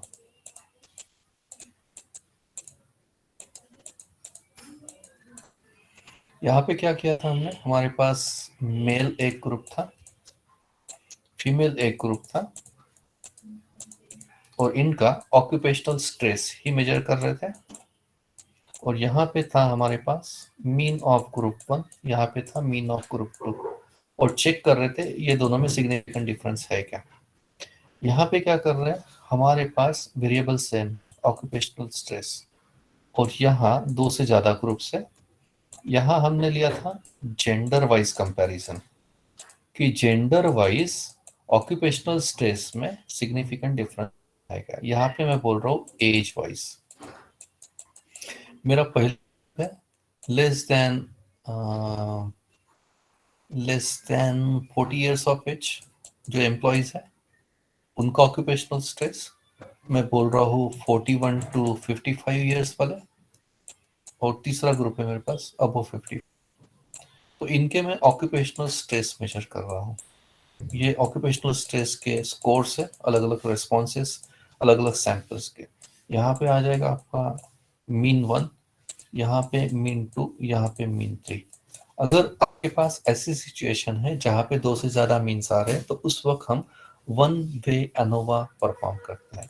इसको वन फैक्टर एनोवा क्यों कहते हैं वो समझने की कोशिश करते हैं। हमको लगता है यहाँ पे वेरिएबल जो हमने लिया है ऑक्यूपेशनल स्ट्रेस, हमको लगता है एक फैक्टर। फैक्टर मतलब नॉमिनल वेरिएबल होता है। फैक्टर का मतलब नॉमिनल वेरिएबल, और कैटेगोरिकल वेरिएबल, और उसमें at least nominal variable with at least 3 levels. यानी जेंडर काम नहीं करेगा, जेंडर के तो दो ही है ना, मेल और फीमेल। तो आपको ऐसा कैटेगोरिकल वेरिएबल लगेगा जिसमें एटलीस्ट 3 लेवल्स है। जैसे मुझे चेक करना है हैप्पीनेस, कि सबसे ज्यादा खुश कौन होता है, और मेरे पास डेटा है रूरल, अर्बन और सेमी अर्बन। तो तीन ग्रुप्स आ गए ना। नॉमिनल वेरिएबल क्या हो गया, तो ऑब्वियसली रेसिडेंशियल एरिया। कहाँ पे रहते हैं, रूरल में रहते हैं, अर्बन में रहते हैं कि सेमी अर्बन, या तीनों के सैंपल्स लेने होंगे। और इनका हैप्पीनेस लेवल मुझे चेक करना होगा स्केल से। यहाँ पे आपके रेस्पॉन्डेंट्स, सपोज 100 का सैंपल लिया हमने तीनों ग्रुप में, तो ये आ गया एक्स पावर वन, ये आ गया X power two, X power. इसको हम कहते हैं तीन लेवल्स। ओके, ये जो है ये है हमारा वेरिएबल, मेट्रिक वेरिएबल रहा हैप्पीनेस, मेट्रिक वेरिएबल के बाद एक नॉमिनल वेरिएबल बोल रहे हैं हम लोग residential area, with 3 levels at least बोल रहा हूँ मैं, इसमें और भी आगे ऐड कर सकते हो 4 5 6 वगैरह। उसके बाद आते हैं मल्टीपल ऑब्जर्वेशन। मल्टीपल ऑब्जर्वेशन का मतलब ये यहाँ पे जो मल्टीपल ऑब्जर्वेशन आएंगे ये वाले, ये चार्ट से पूरा ही क्लियर हो। हमारा वेरिएबल ये है occupational stress for different age groups, ये है हमारा फैक्टर एज फैक्टर, जिसके 3 ये लेवल्स हैं, और ये जो डेटा आ रहा है ये वाला, इसको हम कहते हैं मल्टीपल ऑब्जर्वेशंस। अगर ऐसा इस तरीके का चार्ट आपका बन पा रहा है एक्सेल में, मास्टर चार्ट में, तो फिर हम ये एनालिसिस परफॉर्म कर सकते हैं। देखिए, एक बहुत ही इंपॉर्टेंट चीज मैं आपको समझा रहा हूँ। एमएस एक्सेल में जब आप चार्ट बनाओ, मैं कंपैरिजन करके देख, एमएस एक्सेल और एसपीएसएस के चार्ट बनते कैसे इनपुट के। एक्सेल में क्या कर रहे हैं हम लोग, 3 ग्रुप से, below 40 years of age, 41 to 55, और यहाँ है अबव 55। और आपने इनका एक के नीचे एक, रिस्पोंडेंट 1 2 3, इफ सपोज 100 का डेटा है, आपके इसको इस तरीके से लिख दिए। ओके, पर ये तो एक्सेल का चार्ट है, हमको एसपीएसएस में एनालिसिस करना है। एसपीएसएस क्या बोलता है, आपके पास जितने वेरिएबल्स है बस उतने ही कॉलम्स में आप डेटा सजाओगे। हमारे पास वेरिएबल्स कितने हैं, वन वे एनोवा में 2 ही वेरिएबल्स लगते हैं। एक होता है nominal variable,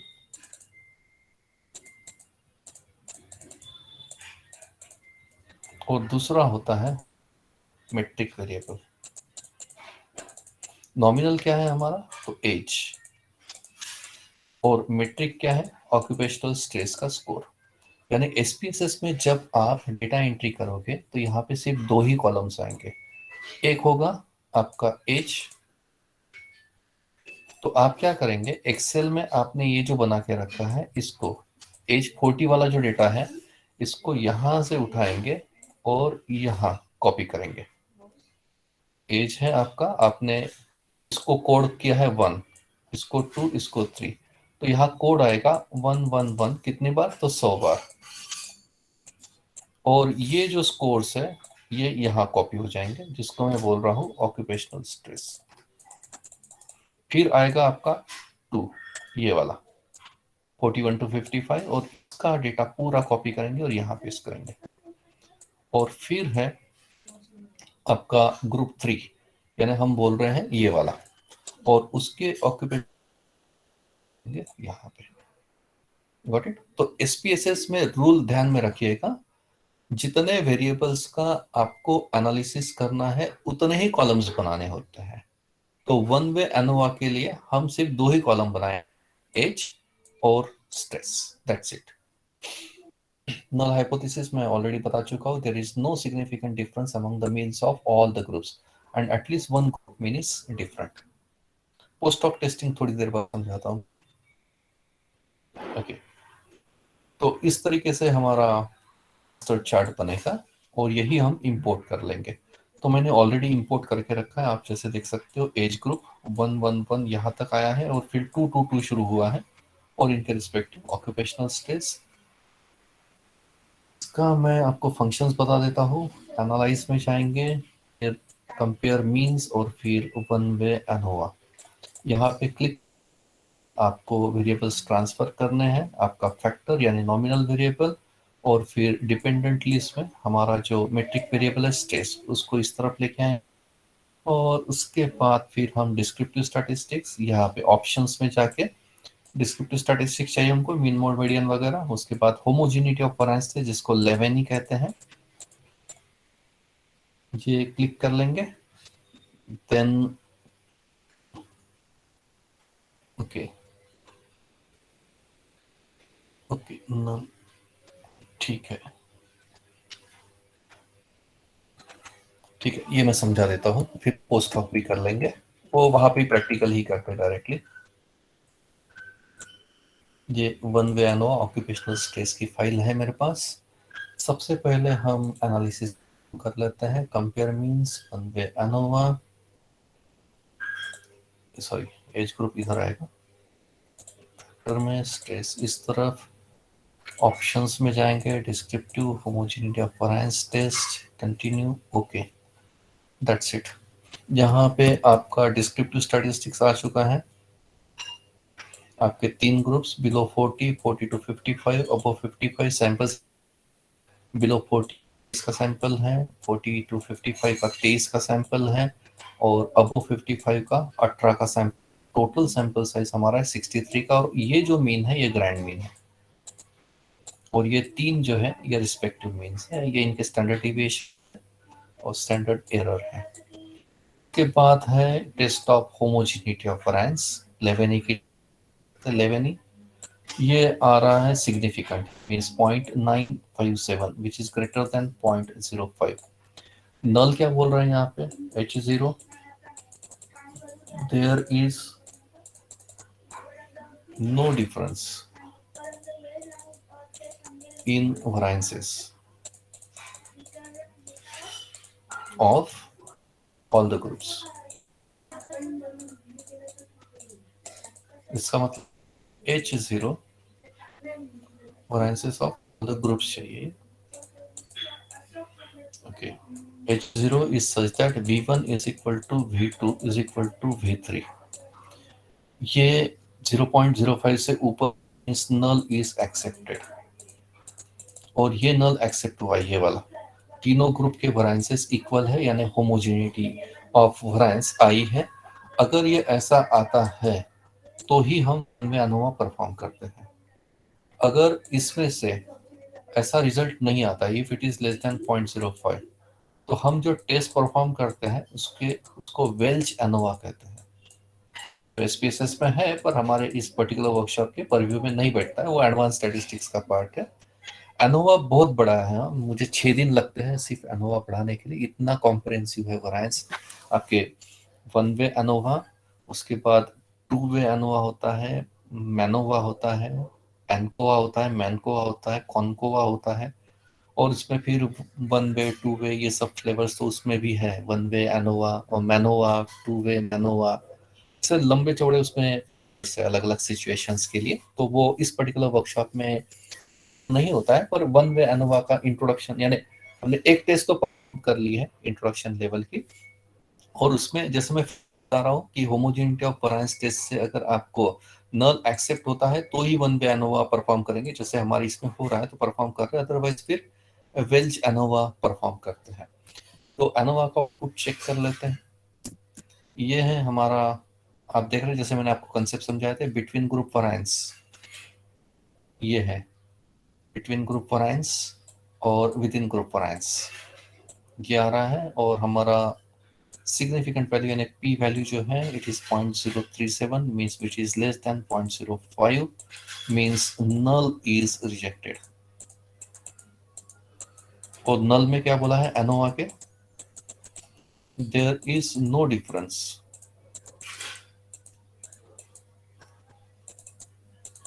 there is no difference in the means of all the groups।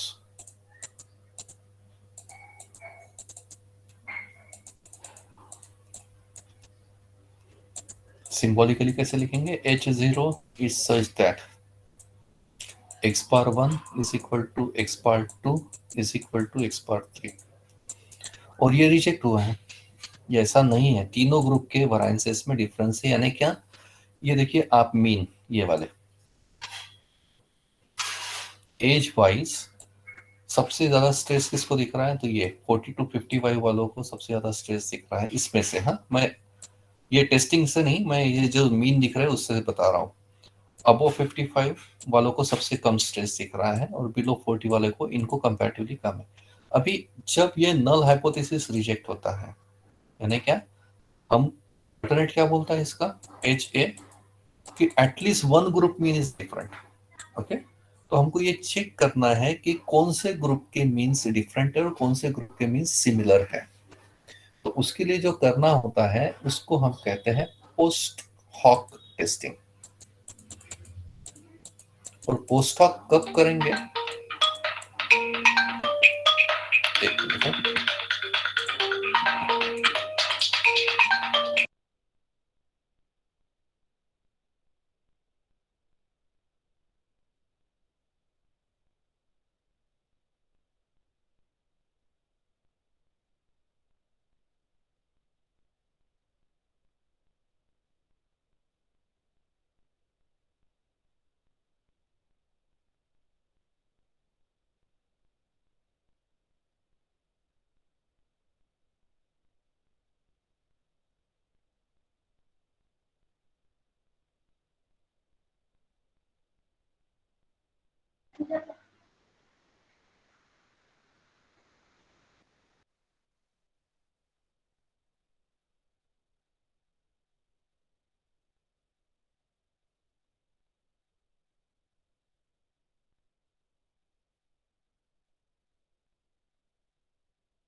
शायद सर का नेटवर्क एरर है, वेट करते 2 मिनट। आई थिंक सर ने कॉल रिसीव की है सर, कोई इमरजेंसी कॉल आया है सर को। हाँ हाँ, यस सर। हाँ सर, मैं कंटिन्यू कर रहा हूँ, एक अर्जेंट कॉल रिसीव करना पड़ा। Okay sir, okay. मैं स्क्रीन शेयर कर रहा हूँ।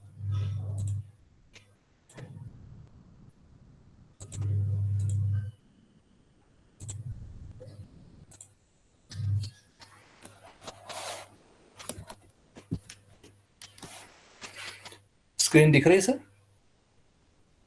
Yes sir, yes sir. Okay, मैं पोस्ट हॉक के बारे में बात कर रहा था, तो मैं पोस्ट हॉक करके दिखा रहा हूँ आपको। Analyze, compare means, ANOVA, then हमने वेरिएबल्स तो ट्रांसफर कर लिए हैं। फिर पोस्ट हॉक, इसमें टके की टेस्ट ये वाली ही करते हैं पोस्ट हॉक में जनरली, या फिर शेफे की करते हैं, पर टके की ज़्यादा पॉपुलर है, तो ये टेस्ट हम लोग परफॉर्म कर रहे हैं।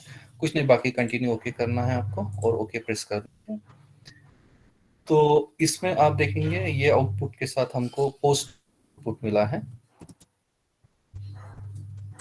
पोस्ट ऑफ टेस्ट, जिसमें दो टेबल्स है, एक है मल्टीपल कंपैरिजन टेबल और दूसरा है होमोजीनियस सबसेट। तो पहले मैं ये आपको समझा देता हूँ मल्टीपल कंपैरिजन, जिसमें ये हमारे 3 ग्रुप्स है, बिलो 40, 40 to 55 और अबो 50। यहाँ पे आप देखेंगे 40 का कंपैरिजन किया है, ये है हमारा ग्रुप 1। बिलो 40 ये ग्रुप 1 है, 40 to 55 ये है ग्रुप 2 और अबो 55 3। तो हम लोग क्या कर रहे हैं अभी, ग्रुप 1 को ग्रुप 2 के साथ कंपेयर कर रहे हैं। ये नहीं, ये एक्चुअली टी टेस्ट ही तो है, तो ग्रुप कर रहे हैं। इसका पी वैल्यू क्या है, ये है, which is 0.883 and it is null is accepted. Okay, इसका मतलब क्या हुआ, ग्रुप 1 और ग्रुप 2 का ऑक्यूपेशनल स्ट्रेस सेम है। बिलो 40 और 40 to 55 वालों का जो ऑक्यूपेशनल स्ट्रेस है वो सेम है। कर रहे हैं ग्रुप 1 को ग्रुप 3 के साथ, ये और ये। इसमें आप देखेंगे पी वैल्यू आ रही है 0.109, 0.109 which is again greater than 0.05। तो ये बन जाता है ग्रुप 1 का स्ट्रेस ग्रुप 3 के स्ट्रेस के बराबर है। अभी रह जाता है एक ही कॉम्बिनेशन जो है 40 to 55 और अबो 55। ये है हमारा ग्रुप 2, ग्रुप 2 का ग्रुप 3 के साथ देख रहे हैं अभी, अबो 55 ये वाला। इसका पी वैल्यू चेक यहाँ पे जो आ रहा है 0.038 which is less than 0.05, means ये है रिजेक्टेड। यानी हम क्या बोल रहे हैं, group 2 occupational stress is not equal to group 3 के ऑक्यूपेशनल स्ट्रेस। और पोस्ट ऑफ टेस्टिंग से ये पैटर्न निकलते हैं कि किसका मीन इक्वल आ रहा है, कौन से ग्रुप का मीन अनइक्वल आ रहा है। यही चीज होमोजीनियस सबसेट में दिख जाती है आपको।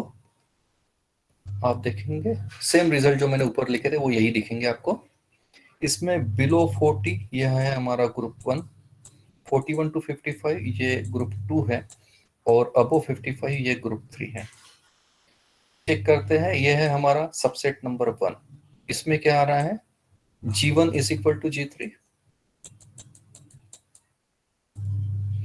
और यह है हमारा ग्रुपिंग 2, जिसमें क्या आ रहा है, ग्रुप 2 का सेम है, ग्रुप 1 और ग्रुप 2 का। पर ग्रुप 2 और ग्रुप 3 का ऑक्यूपेशनल स्ट्रेस इक्वल नहीं है। Got it? तो ये हमने ऊपर से देखा था, यहाँ से एट ए ग्लांस पता चल जाता है। So this is how we perform post hoc testing using SPSS. So this is all from my side for today's session. If you are having any kind of queries regarding today's session, I will be very happy to take on. Over to you, Argus.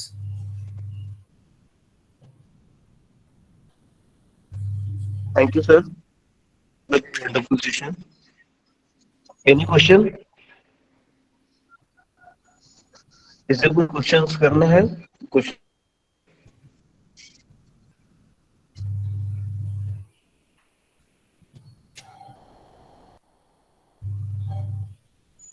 You can just raise your hand and ask your question.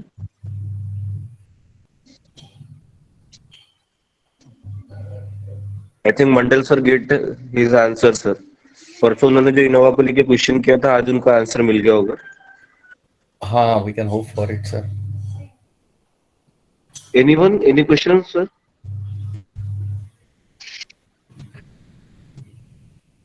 I think no question, sir. ठीक है ना sir? Sir, one minute. Sharma madam wants to ask something to you. Yes, Sharma ma'am. madam. Sir मैंने उस दिन जो पूछा था कि हमने 3 वेरिएबल्स लिए थे और हमने उनका कंबाइंड मीन वगैरह निकाला था, वो हो गई। मेरे को ये अनोवा जो टेस्ट है वो मेरा 3 मतलब है वेरिएबल्स, लेकिन फिर भी मैम ने मना करा कि ये अनोवा नहीं है। तो मुझे थोड़ा सा वो क्लियर कर दीजिए कि अगर मुझसे ये पूछा जाए कि अनोवा क्यों नहीं है तो मैं क्या बताऊंगी? सिंप्लीफाई करके बताइए, आपके 3 वेरिएबल यानी क्या है? थोड़ा सा मुझे एग्जांपल बताइए सर, कि what is the case. Sir 3 उनमें मैंने कंपैरिजन करा है, जैसे इमोशनल इंटेलिजेंस का करा पर्सनालिटी पर और क्लासरूम टीचिंग इफेक्टिवनेस पर। फिर मैंने पर्सनालिटी को लिया और बाकी के 2 पे करा कंपैरिजन। फिर इमोशनल ये क्लासरूम टीचिंग इफेक्टिवनेस करा, तो पर्सनालिटी और इमोशनल इंटेलिजेंस दोनों को लेके किया। तो जब आप ये बता रहे थे तो एनोवा के लिए आपने ये बोला था सिंपली एनोवा हम तब मतलब लगाते हैं जब हम 3 एक से ज्यादा 2 से ज्यादा वेरिएबल लेते हैं। वेरिएबल्स नहीं, ग्रुप्स बोल रहा था मैं। हाँ जी, ग्रुप्स ग्रुप्स। वेरिएबल तो तो सर एक ही है, ऑक्यूपेशनल स्ट्रेस एक ही वेरिएबल लिया था और 3 हाँ ग्रुप के लिए कंपेयर किया था जी, तो इसमें सर ये एनोवा टेस्ट कहलाएगा जो मेरा आपका वाला एक है पर्सनैलिटी, दूसरा क्या है? Emotional intelligence. एक मिनट, मैं थोड़ा सा स्क्रीन शेयर करता हूँ।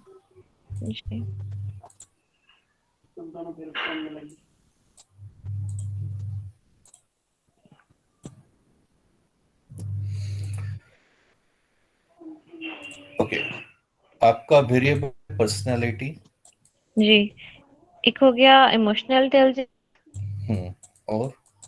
और एक हो गया क्लासरूम टीचिंग इफेक्टिवनेस। और हो सर गया। यही तीनों, हाँ जी, ये 3 ठीक है, हैं जिन पे मैंने टूल यूज किया है ठीक है। तीनों आपके के। ग्रुप्स क्या है? किसका कंपेयर कर रहे हैं आप? पर्सनैलिटी, EQ और CT? Sir secondary teacher. एक ही ग्रुप है? सर सेकेंडरी टीचर का की पर्सनालिटी पर क्लासरूम टीचिंग इफेक्टिवनेस मतलब और इमोशनल इंटेलिजेंस का क्या असर पड़ता है, ये है पूरा टॉपिक। जैसे तो हमने इसमें जब ये तीनों लिए तो हमने उसमें पर्सनालिटी भी का भी दोनों के साथ कंपेयर किया है, इमोशनल इंटेलिजेंस का बाकी के 2 के साथ करा है और क्लासरूम इफेक्टिवनेस का भी करा है। तो मेरा क्वेश्चन ये है कि ये अनोवा टेस्ट क्यों नहीं है अगर हम एक ग्रुप मतलब 3 ग्रुप लिए हैं, जैसे हमने कंपैरिजन करा है आपस में। सेकेंडरी टीचर का इम्पैक्ट पर्सनालिटी पे, जी सेकेंडरी टीचर का इम्पैक्ट EQ पे और सेकेंडरी टीचर का इम्पैक्ट CTE पे। जी, नहीं ना, ये एनोवा नहीं है। अच्छा वो वही पूछ एनोवा रही हूँ में क्या? ये नॉमिनल वेरिएबल एक ही है ना, एक ही ग्रुप है। इसमें ग्रुप शेयर मैंने अभी एज लिया। अच्छा अच्छा एज में 3 ग्रुप्स लिए मैंने। जी। मैंने क्या लिया यहाँ पे? लेस देन 40 इयर्स, 41 to 55 और अबव अच्छा 55 बराबर है। ये हम्म नॉमिनल है ना। हम्म। आपका ये जो वेरिएबल्स है ये सब मेट्रिक है, जी मेट्रिक है। जी ओके, इसमें मेरा नॉमिनल एक है और ऑक्यूपेशनल स्ट्रेस इनका मैं मेजर कर रहा हूँ, ये मेरा एक मेट्रिक वेरिएबल है और जी। डेटा मैंने ग्रुप वाइज लिया है 1 2 3। अभी ये एनोवा क्यों नहीं है, आपको यहाँ पे अगर 3 लेवल्स होगी, लेवल 1 सेकेंडरी टीचर्स की, 2 और 3, कुछ भी age wise, suppose secondary teacher का एज और उनकी पर्सनालिटी के फिगर्स यहाँ पे, ये पर्सनालिटी को लेके हो गया, तो हाँ, ये मैंने हो मेल जाएगी वन वे। मेल फीमेल दिया है। नहीं ना, वो फिर इंडिपेंडेंट सैंपल टी टेस्ट हो गया ना, कम से कम 3 होना ना, कम से कम 3 चाहिए। जी। यहाँ पे अगर सेकेंडरी टीचर्स में जेंडर का इम्पैक्ट पर्सनालिटी पे निकाल रही है आप, तो फिर जी। ये इंडिपेंडेंट सैंपल टी टेस्ट हो गया ना। अभी देखिए यहाँ पे आपके पास मेल फीमेल ये सेकेंडरी टीचर्स है और इनके पर्सनालिटी के स्कोर्स यहाँ पे हैं। तो ये आज ही तो टेस्ट पढ़ा है, यहाँ पे x बार 1 आ रहा है और x बार 2, यानी दो ही तो मीन को कंपेयर कर रही है, यानी ये इंडिपेंडेंट सैंपल टी टेस्ट है ना। Got it? जी। वैसे EQ का आप मेल फीमेल सेकेंडरी टीचर्स का EQ मेजर कर रही है, फिर से दो ही तो आ रहे हैं, x बार 1 x बार 2, हमको 1 x बार 2 अगर होगा तो जमेगा ना वो। अच्छा, गॉट इट? ठीक है sir.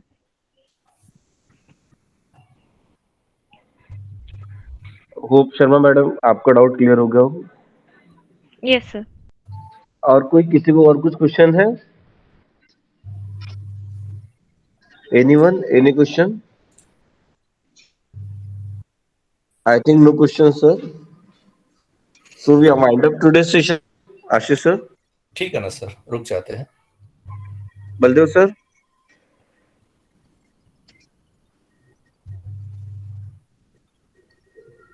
Baldev sir, I think he's busy. Okay, ठीक thank है you ना very sir? much, sir. Okay, Okay, thank you sir. very much. Hello, sir. हाँ sir. One thing I would my question. Can you use a dummy variable for nominal purpose? Dummy variable? Sir थोड़ा सा example बताएंगे आप, what do you mean to say? One thing is that suppose there is no significant difference of student-teacher attitudes with respect to educational qualification. Suppose BA and BSc, we have 140 sample. Few actually academic qualification BA and few academic qualification MA.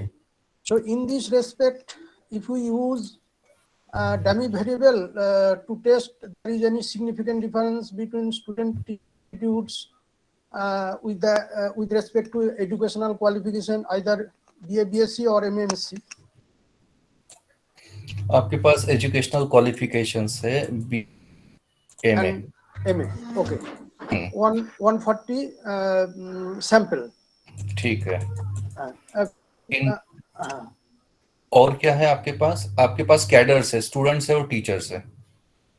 only a student teacher, because they are undertaking B.Ed in training center, B.Ed training center. ठीक है, ठीक है। और इनके educational qualification का आपको comparison करना है और यहाँ पे है आपका attitude. And attitude score is also estimated. ठीक है ना। तो sir it is simple independent sample T test हो गई ना ये तो। दो ही ग्रुप्स है आपके पास। Okay. Independent sample t test. Can we follow the ANOVA in this example? In that particular case, you need to add another qualification level, जैसे BA, MA, फिर MA, if suppose ऐसे कुछ तो भी आपको ग्रुप्स ऐड करने होंगे। You require more than 2 groups, sir. यहाँ पे 2 ही ग्रुप्स हैं। If you are having more than 2 groups, 3, 4, 5, then in that particular case, you may compare attitude. Actually, in B.Ed level, the qualification minimum BA BSc. That's why we have classified 2 groups. Okay. If it is 2 group comparison, then it is independent sample t test, sir. Okay. So can we use a dummy variable or no? No, sir. As such, in ANOVA, we don't use dummy variables. Okay. one thing that if you in the next tomorrow in your session, if you give some example with respect to dummy variable, then we can be more benefited. Okay, let me check sir. पहले जो कल का schedule है correlation, regression और chi square, I will try to cover up those particular issues and if time permits definitely we will touch upon. Okay. Thank you, sir. Thank you.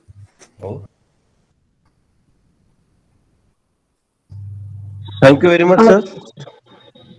हाँ madam बोलिए, Wagh madam. हाँ sir मुझे आशीष sir से पूछना था sir, Likert scaling में, hello sir, Likert scaling में हम लोग ऑर्डर में क्यों देते हैं नेगेटिव से positive? Strongly disagree, neutral, agree and strongly agree, why it is in that order sir? No, as such there is no such logic. आपको अगर लगता है strongly agree, neutral, disagree and strongly disagree ऐसे करना है करिए, but the code should be 1 2 3 4 5. तो code should be okay 3 4 5। अगर मैं उसको रिवर्स करती हूँ तो फिर वो 5 अगर स्ट्रांगली पर आ जाता है तो कुछ फर्क पड़ता है क्या सर? नहीं, स्ट्रांगली एग्री के लिए 5 का रिवर्स लिखो या लिखो, कोड ही होंगे आपके। स्ट्रांगली डिसएग्री के लिए 1 ही होगा और स्ट्रांगली एग्री के लिए 5 ही होगा। वो स्ट्रांगली एग्री के लिए 5 ही होगा। हाँ, आप कहीं पे भी कैसे भी लिखिए उसको, बीच में भी आपको स्ट्रांगली डिसएग्री भी डालना है तो भी code will remain same 1 2 3 4 5। Strongly disagree के लिए 1, स्ट्रांगली एग्री के लिए 5। ओके ठीक है सर। और हमारे माइंड का ओरिएंटेशन वैसा है ना, पढ़ते वक्त जो है आपका रेस्पोंडेंट वो उस तरीके से पढ़ेगा ना, और समझना भी वैसे ही आसान होता है। मतलब नेगेटिव से नहीं, नेगेटिव से नहीं। रिवर्स कोडिंग का मतलब बोल रही है, देखिए मैं समझा देता हूँ। स्क्रीन शेयर कर रहा हूँ मैं, आपका कंफ्यूजन क्या है मुझे समझ में आ गया है। आपको स्क्रीन दिख रही है ना? Yes sir. इफ सपोज इस पर्टिकुलर एफटीपी का फीडबैक लिया जा रहा है, इसमें क्वेश्चन पूछा गया है, statement number 1, I like FTP. ये एफटीपी पसंद आया। स्ट्रांगली डिसएग्री, न्यूट्रल, एग्री और स्ट्रांगली एग्री। ओके, अभी यहाँ पे मैं बोल रहा हूँ आई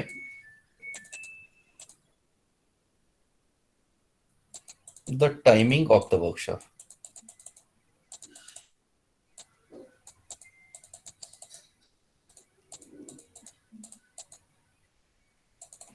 अभी क्या हो रहा है, ये जो सेंटेंस है ये हमने असर्टिव वे में पूछा है, यानी पॉजिटिव फेवरेबल लैंग्वेज कहते हैं इसको।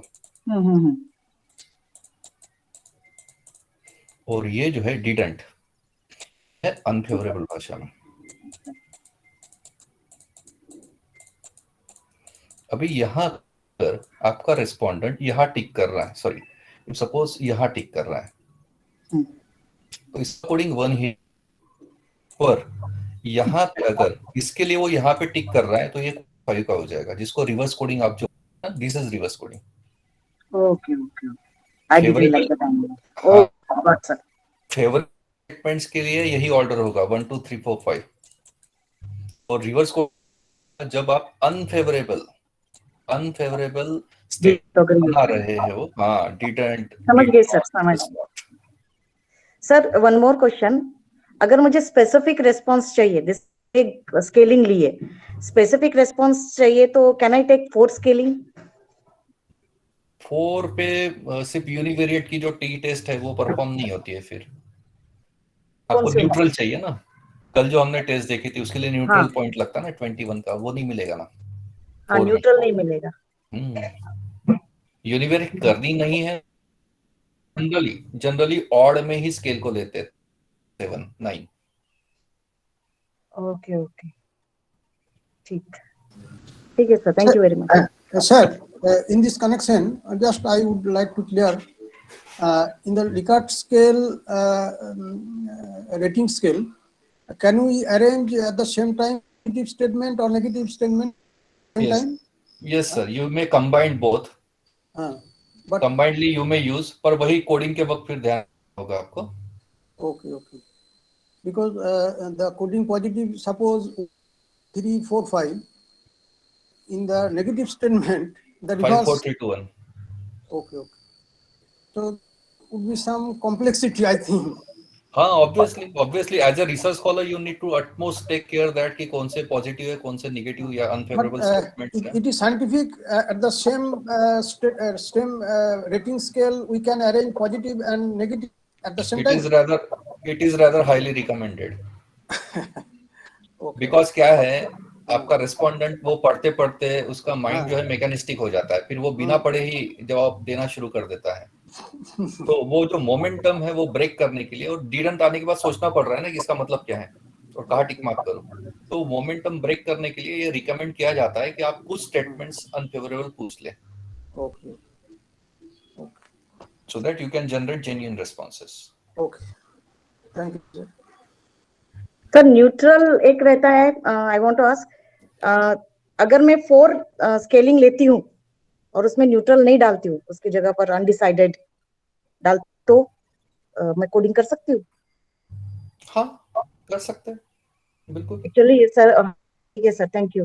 मेरा एक पीएचडी चल रहा है सर, उसमें मैंने 4 ही लिए थे, agree, disagree, undecided and sometimes. मतलब question goes like that for teachers. That is why इसीलिए क्वेश्चनियर बनाने के बाद एक बार किसी एक्सपर्ट से अप्रूव कर लेना चाहिए. वो अदरवाइज गाइड नहीं, मैं स्टैटिस्टिशियन हूँ. हाँ. जनरली क्या होता है, गाइड स्टैटिस्टिशियन बहुत बार नहीं होते हैं. वो उनको टेस्टिंग वगैरह आती है, नोट अबाउट दैट, इसलिए तो गाइड है. पर फिर भी जो टेक्निकलिटीज आप डेटा कलेक्ट करने के बाद पूछ रही है ना, तो किसी स्टैटिस्टिशियन से एक बार आप पहले ही कंफर्म लेंगे, बेटर होता है. ठीक है. One thing, just sir, last question. Yes, sir. So, in this respect, what is the basic difference between the questionnaire and rating scale? We first set the questionnaire, then we set. So, what would be the basic difference? Sir, questionnaire actually, questionnaire is, we are considering it as a document. No? Questionnaire is a document. And scale is the type of question. Yes. There are different types of scales. Na? MCQ is again a scale. Likert is again a scale. Rating 1 to 10 की rating जो आप दे रहे हैं, that is again a scale. Scales are of different types.